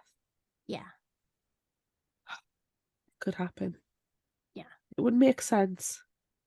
I'd be okay with it. I think it would be nice for him to be alive. If that Yeah. was the case, if the father is still alive, the mum's bad. Yeah, and that's why he left. Or actually, no. If the father's still alive, he's gone to the revolution. She is feeding him the weapons, and she's the inside guy, inside working on the So inside. maybe General Melgren is the worst ultimate evil of them Oh, all. I mean, he is a dick. He's a dick. You know what? I think I would be fine if it turns out that it's a family business, if revolution is a family business. I don't know how Mira fits into that. Maybe she's the same as Violet. Yeah, I mean, she just doesn't know. She just doesn't know. So, oh my God, there's just so many questions. Yeah. I would like it if their mother was the bad guy. I think that would be delicious. But Yeah. but who knows? But who knows? I just found myself thinking like, wonder if Rebecca Yarros listened to this episode, she would be like, ha ha ha, these girls are stupid. Oh my God, that would be hilarious. But yeah. Yeah. Yeah. Wow. There I was feel like something. all I'm doing is going, and it's really I irritating. know. There I was have a question something. for you though. Okay, good. There was something that I just thought of and I wanted to ask you, and it's Okay, go gone. for it. So no, it's gone. So maybe it'll Oh, come back to me. I've got a stupid question. Okay. Say Kale and Tan can't be Uh-huh. away from each other for too long. Uh-huh. Do you think it's just because they're horny and they need to get it on? Surely not. Surely that's not the only reason. But it would be fucking hilarious if it was. How You can't go hilarious. 3 days. Can't give up this. How hilarious was that scene when she wakes up and she's like, oh, oh no. Oh no. Oh, what is happening? My dragons are fucking. Oh my god. Oh, I need and help. you can't, it's not like you can close your eyes, put your hands over your No, ears no, and be no, like, no, no, no. no, no, no, no, no, Nope, no, because no. they're in your head. Oh my Oh, that gosh. is some unfair use of telepathy Yeah. slash bonding. That's unfair. It's not very nice. I do love that Taryn is always inside her head, though. And she'll just start like randomly thinking things. And he's like, excuse me, should you be thinking that right now? You need to be paying attention in class. And she's like, fuck. And then when like she's thinking about Xaden or needing his powers or, you know, needing him. And he's like, should I go get the wing leader for you? Har, har, har. And she's like, you shut the fuck up, Dragon. All the time. Just shut up. Oh my God, get out of my head. And he's like, He is such a sarcastic curmudgeon. I freaking love Tan. Yeah. He's like, I loved so many of the characters. I know. He's but the best. I adored him. I was like, yes, I love a sarcastic animal. Do you remember like ages ago talking about fantasy books, and there was that sarcastic unicorn and the hawk and fish of fantasy books that I love. Mm-hmm. And there's just the sarcastic unicorn who's like, bitch, you cannot ride me because you are not pure. And he's like, oh, skeleton.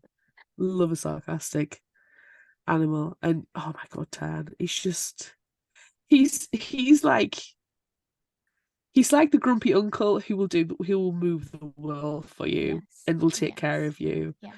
But then he'll like call you an idiot. Yes. I also loved Andarna. Look at this shithead. Aren't they annoying? Yes. Here's a lollipop. I loved Andarna too, though, because oh, she's the cutest. I know. And like that scene where they are questioning whether where she belongs to Taryn and Sigale. And they're like, she's a hatchling. And she's like, I am not. I'm 2. I am 2 years old. I am not a baby anymore. And you're like, oh my God, you're 2. You are an infant. Stop it. You are a tiny, tiny baby dragon. Oh. No, I am not. I am not a hatchling. I am 2 years old. I will be full grown soon. You're so precious. So cute. It's adorable. Oh, I love it. I'm curious what she looks like now, because at the end of the book, after she like used her time stop abilities twice, and they were already talking about how like dragons mature very quickly, and we know that she's 2, but in just a couple of years, you know, she's going to be a full-grown dragon. And they mention at the end that like, well, she looks different now, but you know, she's still the same. She's fine. What does she look like? I cannot wait to find out. Like, what kind of dragon is she? She is going to be beautiful, regardless. Yeah. But what is she? I think she's going to be something special. She's going to be completely rare. Something unique. She might be, yeah. Is there such a thing as a white dragon? Don't know.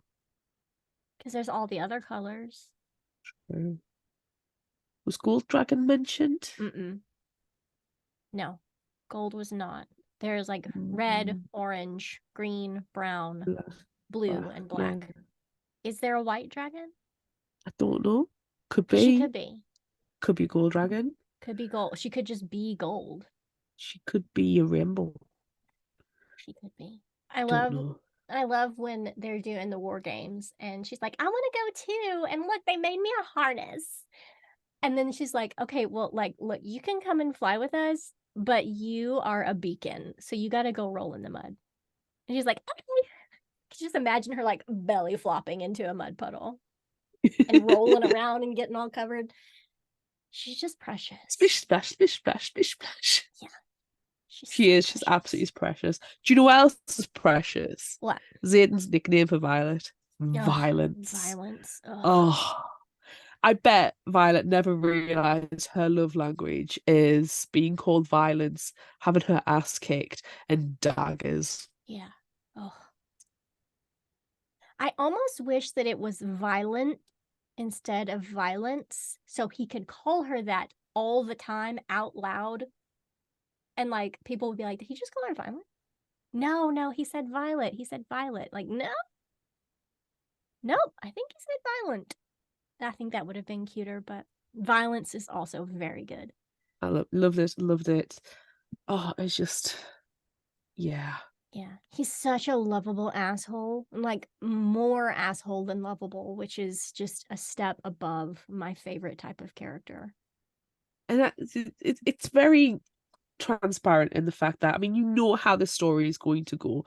You know for a fact that Violet is going to pass all of the trials, gauntlets, challenges, everything. Yeah. You know she's going to survive all the murder attempts. You know she's going. Oh, there's mention of a big black dragon that hasn't been seen for 5 years. You know she's going to be the one that ends up with him. Yeah. And you know the rebellion leader's son, who is standoffish and appears to want to murder you, who is a complete thirst trap. You know she's going to end up fucking his brains out. Yeah. It's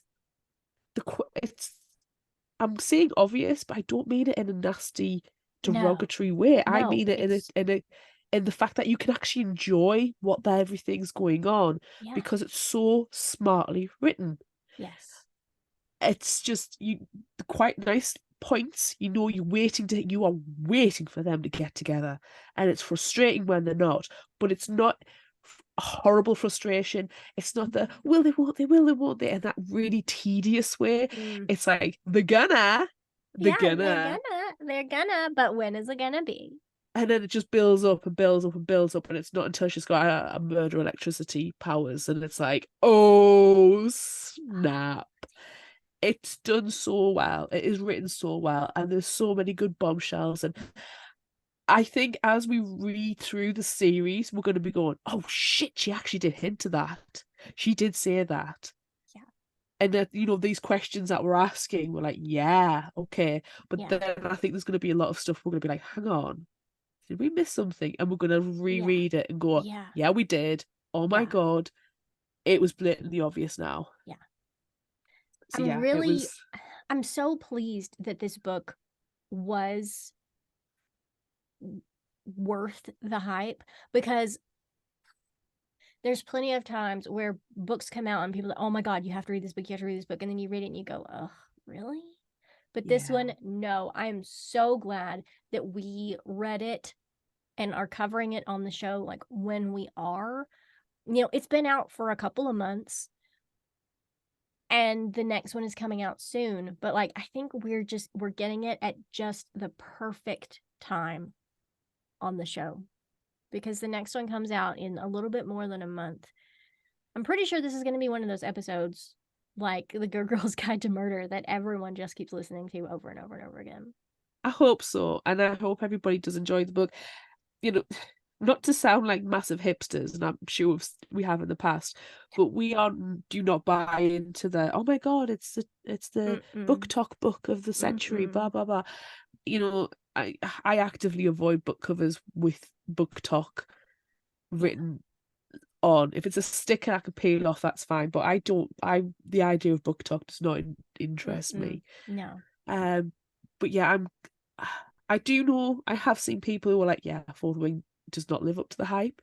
But I think if you enjoy a good fantasy book, if you like a little bit of a little bit of magic, you like dragons, but you know, Tan and Sigil and Andara, yeah, the dragons, but you forget that at points. Yeah, they're also just like regular characters speaking all the time. Yeah, so exactly. You don't think, oh, there's the dragon talking. Like, no, it's just another character.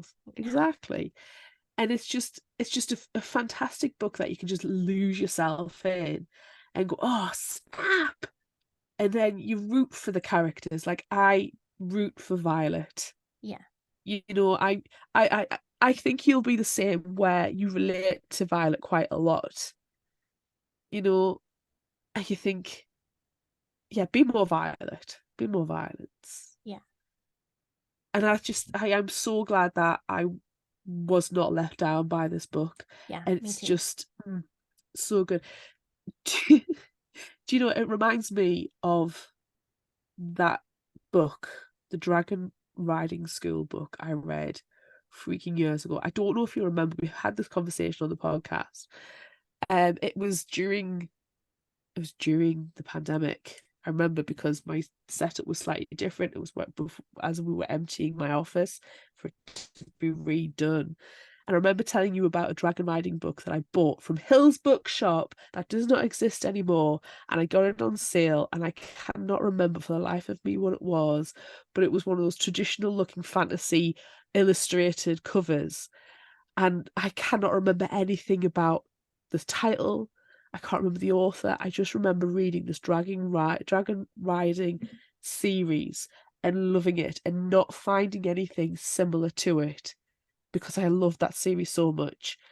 And I finally found that replacement series. This has replaced that. Yeah. And if I could find the original one, I would be so happy. But we're going back a fair few, yeah, and I cannot remember what it was called in any way, shape, or form. I have vague, mushy memories of what it looked like. I just remember buying it in the sale from Hills and reading it, and then starting to buy the series, and then I couldn't get any more of it, and I was devastated. And I finally found that dragon riding replacement series, like 20 years later, 25 years later. God, I'm old. And it's so how a book that has literally just been published gives me nostalgia in the nicest, happiest way. That's amazing. Books, man, the best. Should we play Would You Rather now? Yeah. Oh my God. Because I feel like we could just talk about this book for forever, which is great because we are having a book club about it. So if you've read this and you're seeing this episode out early because that's what's happening, we're talking about this book the last Tuesday of the month. So join us, gush about this book with us. Yes. Okay. Would you rather? Pew, pew, pew, pew, pew, pew, pew, pew. We asked on social media, would you rather be the child of a commanding general or the child of a rebel leader? And unsurprisingly, Facebook, 78% rebel.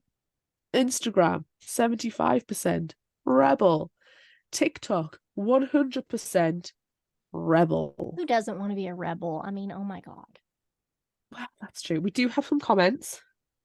Bree on Facebook said, commanding general. I would rather my parent be, alive.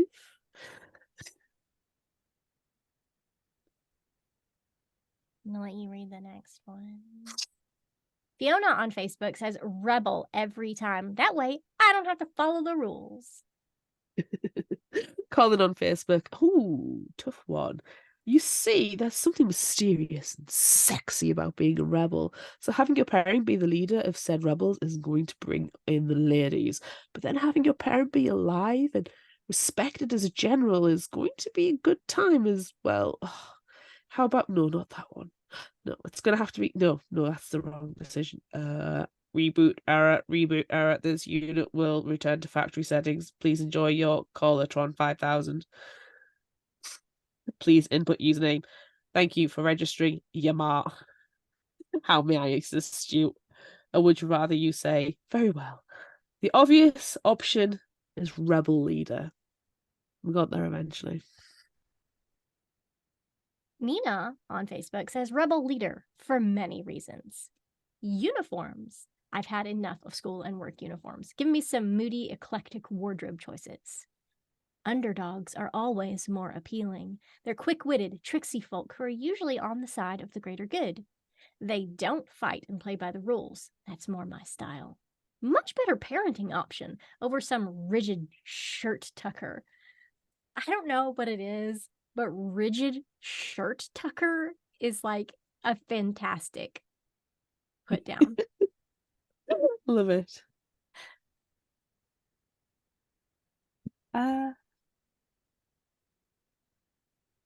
That TJ. Yes, it's a J. TJ Purrett's author on Instagram said, the rebel road all the way it is. Glam Jen on Instagram said, I shall be the son of a commanding general. When this dystopia novel opens, I'll be yelling at my servants for bringing me cold toast. Then I'll practice my Draco Malfoy sneers in the mirror. But I'm going to meet the bland heroine destined to overthrow my mom. Fortunately for me, she'll fall in love with beds, bathtubs, and video games and leave the cause. Forget that rebellion nonsense. All hail the commanding general!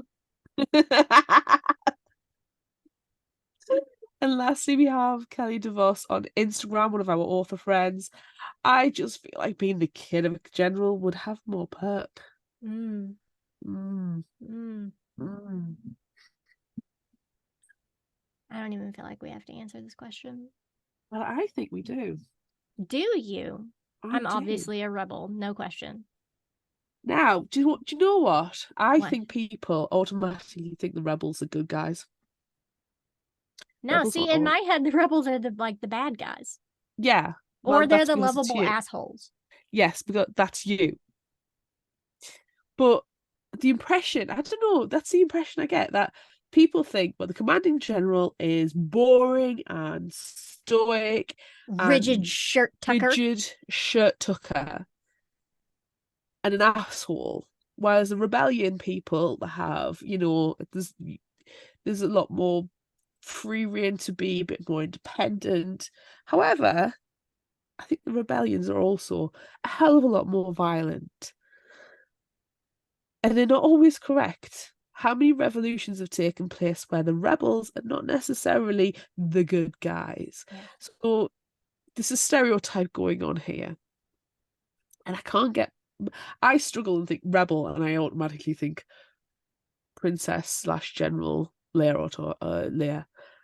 And I'm like, oh, I want to work with that. No, no. Yes, that's perfect. It's correct in Star Wars, but not necessarily the case. I'm going to say commanding general. Another bombshell, friends. Another bombshell. Because rebels aren't always on the right side of history. I believe they are in this book, Claire. Maybe, but we haven't specified it's going to be the fourth wing. I mean, if we're saying the fourth wing, if we're saying is that actually ever named? I cannot remember. If we're saying, are you Violet or are you Zayden? I'm going to be Zayden. If it's that case, I will pick I the mean, rebel I would parent. almost pick Violet in that case. But yeah, I don't know. I feel like the commanding general. I'm going to go commanding general for to be rebellious. Ah. Anywho, shall we move on to the next question? Would you rather cross the parapet or complete only one task of the gauntlet? And you can choose which gauntlet task. Oh my God, the gauntlet task. My knees could not cope with either of these. I'm going to cross the parapet.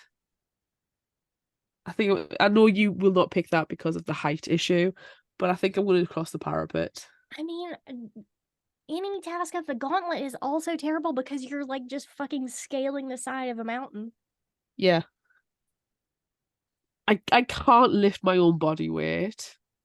I've got strong. I'm strong upper body, but not to the like. I can't lift my own body weight. I can punch a dude. I can lift a lot, but I can't lift my own body weight. I don't have that kind of muscle strength, dexterity that's needed. Crossing the parapet, and I'm not doing it in the fancy costume dress where Violet got told off for that, which was hilarious. I'm going to be doing it in the dragon scale armor. Are you going to be wearing 2 good boots? Or are you I'm going to be giving one of your wearing boots proper away? boots. I'm not giving no shit away. I feel like I want to do the gauntlet because in my head, the gauntlet is, America's favorite 80s, early 90s reality show, American Gladiators, which I'm pretty sure you had something very similar We had in the Gladiator. UK at the We same just had time. Gladiator. Yes. Gladiator. My brother was in the fan club. That's amazing. But that's what I Yeah. feel like. My mum fancied wolf. There was a wolf in like the reboot that they tried to get going here.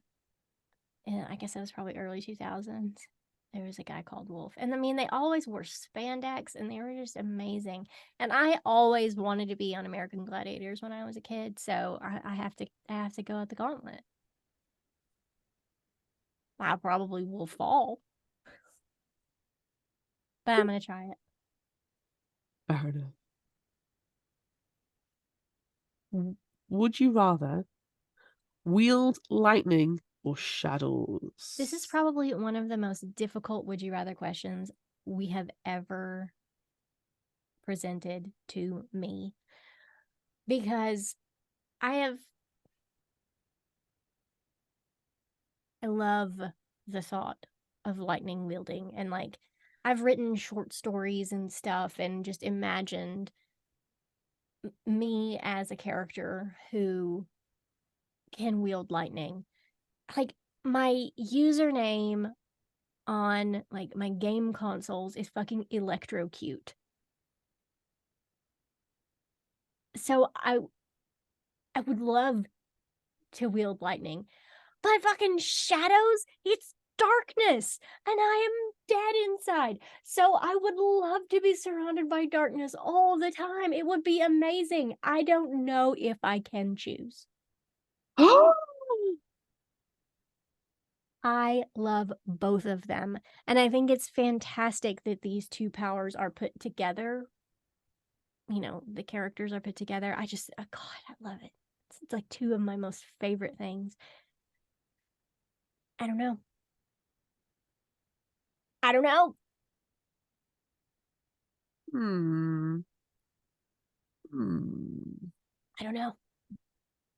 Hmm. Question. Sorry, should have asked this in the discussion, but we're talking about powers. Yeah.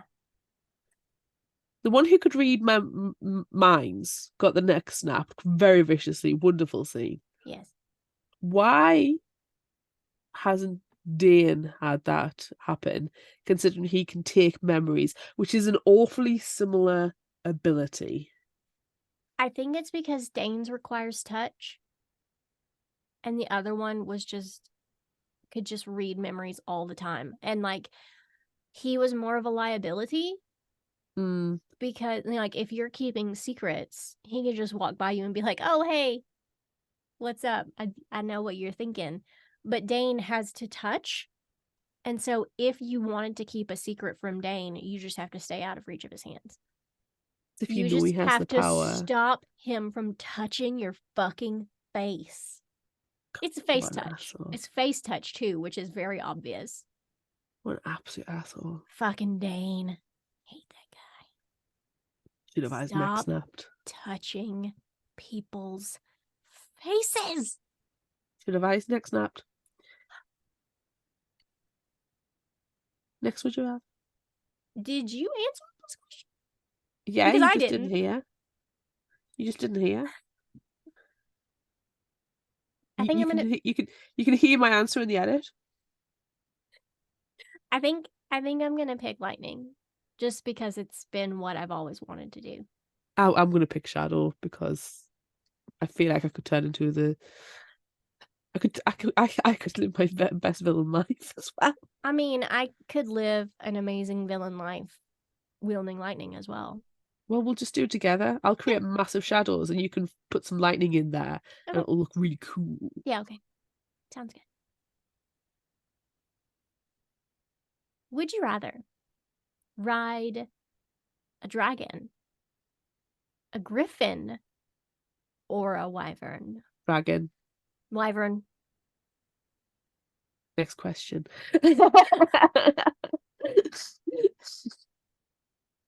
Although wyvern are weird. Wyvern are weird because they've got their little legs and they have to walk around, you know, with their wing hands. They don't have actual feet. I mean they do, they have two, but I don't know. Do the But I what have to better? choose the wyvern in this case because, they're the bad guys. Well, I'm picking a dragon because see previous conversation about dragon riding school books. Yeah. Sorry, Griffins. We just kind of left you. Griffins are too bird-like for me, and you know You my don't like feelings on birds. large You don't like a birds. bird. I like some birds. Last, would you rather? Would you rather find out that venom and wyvern are real, or find out that people knew and refused to help, or Oh God, there's a third. this is the third, find out that your brother is alive and part of the rebellion? What revelation do you want? What revelation can you handle? I want to find out that venom and wyvern are real. That is what I want to find out. Because I feel like I would be so mad if I found out that people already knew about it and weren't doing anything about it. Yeah. And like finding out that your brother is alive, like that just feels more painful. Feels like a betrayal, doesn't it? It does. Yeah. So I'm gonna find out that the venom and wyvern are real. That was an amazing bit of the book. Oh, yeah. Do you know every time she mentioned that book and how it had the wyverns and, we talked about the venom and stuff, you will have been doing the same going, because they're real. It's telling you. Real.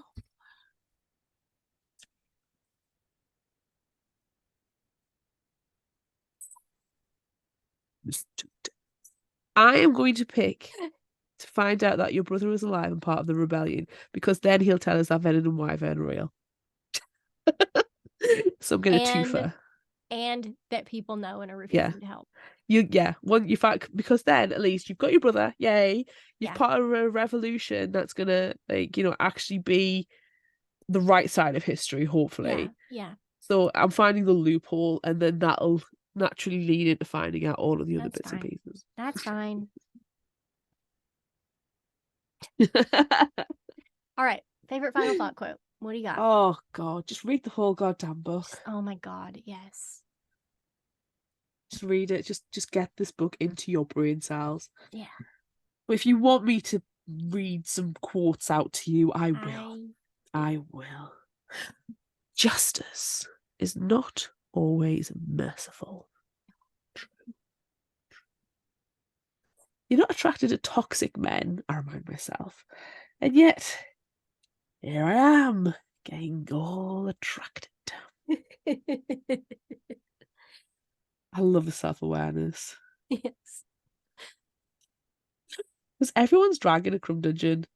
Or just mine? And he's like, hi, I can hear you. Hello. Ugh.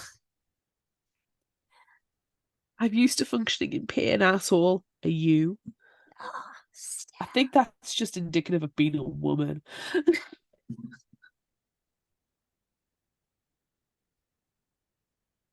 There's also something that like we didn't even talk about in the book at all, which everyone is really like impressed by, because Violet she is very weak. She is very frail because she has like a disorder that causes her, bones and ligaments and stuff to not function properly, which is something that the author also deals with, and it's like real in real life. That's also just beautifully done. But we didn't even talk about that because we were too busy talking about lovable assholes and dragons. Exactly. As somebody who suffers from like massive joint pain right now and has for quite some time, it was nice to actually have a main character who has to deal with constant pain. Yeah. And I'm not saying frailty, but there is weakness in those joints. Yeah. But it's not her fault. And not her fault. And having to overcome them and being able to overcome them and finding the saddle is an aid, a necessary aid to be able to help her in her daily life.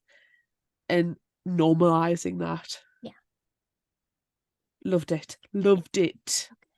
Anywho, sorry. Your quotes, please. I want him. There aren't enough curse words in the world for this. There's so many swears in this book. I love that. So many. Beautiful fucking asshole. It's like that's so close to lovable asshole. It's just right there.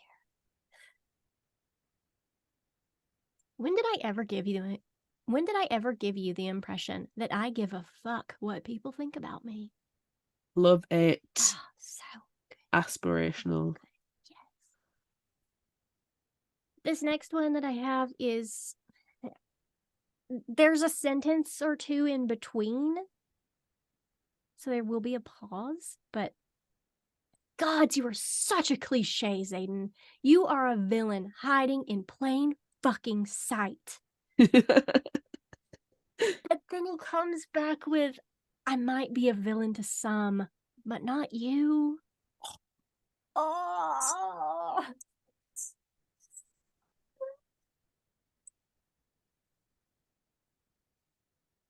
And I feel like we would just be remiss if we did not say, I will not die today. That's so good. I'm honestly surprised that you didn't say, my breath catches and my body warms, the traitorous bitch. So good. I'm trying to limit myself, if I'm honest, because damn. I know. There's just so many quotes in this book. So many. And they're all full of all the curse words. It's just so satisfying. There aren't enough curse words. I think that's one of the reasons why I like this book so much as well. Like, it's not afraid to have a good cuss. And no. What did you say? What did you say earlier? It's what did you say? Untaboo sexiness. Untaboo sexiness. Yes. There's an untaboo sexiness about it. Yeah, it's not afraid to just be full of fucks. Full of fucks. Okay. If you liked this, try this. What are you going to suggest? I found entirely too many books that we need to read when I was doing my research for this one. I think I found like 3 or 4 books. Well, I mean, I'm not going to read all of them, though. No, pick a favorite. I know. I was trying to think of, like, rather than just being a stereotype and going down the dragon route, I was trying to think of, like, satisfying fantasy. Yeah. And as soon as I think about, like, favourites fantasies, I automatically go to the Black Magician trilogy by Trudy Canavan. But I've recommended it before. People know about it. It's an older series. If we were to cover it, it would be Late to the Party. I love that series. I adore it. So I asked my husband, because he loves fantasy. And one of his favourite fantasy writers is Joe Abercrombie. And Joe Abercrombie actually covers YA and new adult books as well, which I didn't realise. So I had a look. And Joe Abercrombie is an excellent author, and he seems like a really nice guy as well. And he's got a YA series called the Shattered Sea Trilogy. And the first book is called Half a King. And it sounds really fun. And it's hashtag tenuous link, but it sounds like a really satisfying fantasy, which obviously Fourth Wing was. Plus the books are absolutely fucking gorgeous. Anywho, the summary from Goodreads. Betrayed by his family and left for dead, Prince Yarvi, reluctant heir to the divided kingdom, has vowed to reclaim a throne he never wanted. But first, he must survive cruelty, chains, and the bitter waters of the Shattered Sea itself, all with only one good hand. Born a weakling in the eyes of a hard, cold world, he cannot grip a shield or swing an axe, so has sharpened his mind to a deadly edge. Gathering a strange fellowship of the outcast, he finds that he can help him. He finds that he can help him more than any noble could. Even so, Yarvi's path may end as it begins in twists, traps, and tragedy. Ooh. And there's a lot of, like, similarities to Violet and, like, her group and the rebellion. And hoping there's swears because Joanne Crombie does a fantastic lovable bastard as well. Not just an asshole, a lovable bastard. And I enjoyed the fact that it's actually a male protagonist. Oh, that's fun too. And I know how much you enjoy a male lead because it's not often. So I thought there was just so much in this series that just rings for us. I had to recommend it. Out of your millions that you've picked, I'm struggling. give at least tell me the I titles will. and authors, and then just give me the summary for one. Okay. So the three that I was toying with are Divine Rivals by Rebecca Yarros, Okay. The Serpent and the Wings of Night by Carissa Broadbent, which has fucking vampires,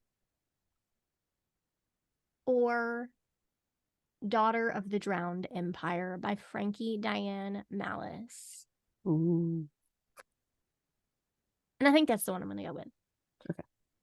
Lady Liriana Batavia is third in line to the seat of power in Bavaria, a position of wealth and privilege, but not safety. Bavaria falls under the rule of the Lumerian Empire, survivors of a celestial war whose island sank in the drowning. Now all Lumerians submit to the Emperor and his strict laws about magic. He decides what magic can be practiced and what powers remain forbidden. He decides who will die for possession of forbidden magic. Lear's own cousin was executed for wielding the wrong kind, and for years Lear has sworn to protect her older sisters, helping them conceal their own illicit magic. But when Lear must participate in the ceremony that reveals her power, she uncovers something else entirely. Something that means banishment from the Empire. Faced with death in exile and leaving her sisters behind, Lear has no choice but to accept a deadly contract. She has 7 months to train as a warrior and pass the Emperor's brutal test of strength, all without magic. But when she's forced to train with Lord Ryan Hart, the man she's secretly loved since she was a girl, a feared warrior in exile himself, forbidden to her in every way, she's in danger of losing far more than her family, life, and country. Rebel forces and an invading army are destabilizing Bavaria, just as her family's secrets threaten to reveal themselves. Surviving the training and saving her sisters may mean sacrificing her own heart. Oh. Sounds fantastic. They all do. They all do. Well, you're just gonna have to recommend them week by week. I know. Hard to do that though when we have hashtag tenuous links. I mean, sometimes it's just hashtag no link at all, but this is a good book. Yeah, sometimes you're just like, fuck it, read this book. Exactly. Okay, give us a new or indie spotlight, please. Okay. This one is called Heartless Hunter by Kristen Ciccarelli. It comes out February 20th, 2024. And I'm pretty sure friend of the show, Kendara Blake, might have blurbed this one. So, gotta go with it. On the night Rune's life changed forever, blood ran in the streets. Like, that's all I need to know. Just stop there. Done. Now, in the aftermath of a devastating revolution, witches have been diminished from powerful rulers to outcasts, ruthlessly hunted due to their waning magic, and Rune must hide what she is. Spending her days pretending to be nothing more than a vapid young socialite, Rune spends her nights as the Crimson Moth, a witch vigilante who rescues her kind from being purged. No, don't don't need to know anymore. I know, right? When a rescue goes wrong, she decides to throw the witch hunters off her scent and gain the intel she desperately needs by courting the handsome Gideon Sharp, a notorious and unforgiving witch hunter loyal to the revolution. who she can't help but find herself falling for. Gideon loathes the decadence and superficiality Rune represents, but when he learns the Crimson Moth has been using Rune's merchant ships to smuggle renegade witches out of the Republic, he inserts himself into her social circles by pretending to court her right back. He soon realizes that beneath her beauty and shallow facade is someone fiercely intelligent and tender who feels like his perfect match. Except, what if she's the very villain he's been hunting? That sounds so much fun. Sounds so good. That sounds like a Kandara Blick Blurb book. Yeah. So it doesn't come out until February 2024. So I think we should just get on the hype train for that one. Yes, all the hells yes. Yes, definitely. Oh my god. So good. So good. Okay, well, that's it for this episode of Fictional Hangover. I'm Amanda. I'm Claire. Join us next time as we discuss You're Not Supposed to Die Tonight. Damn. By Karen Barron. That is who it's by, right? Because it's not written down. Thank you. Okay, it's a good... Okay, sorry. It is by Kaylin Barron. We love a good Kaylin Barron book. She's really good. So good. Look out for our Would You Rather polls on social media. Don't forget about our book club and monthly challenges on Facebook. Be sure to visit our shop on Redbubble at fictionalhangover.redbubble.com for all your favorite Fictional Hangover themed merchandise, and become a patron of ours on Patreon at patreon.com/fictionalhangover. Until next time, remember, the only cure for a fictional hangover is another book. Another book is the second one in the series. God damn, get it in me now. I know. And also, like, sorry, my sugar level is tanking. And that was the alert that everyone gets for it really, really loudly.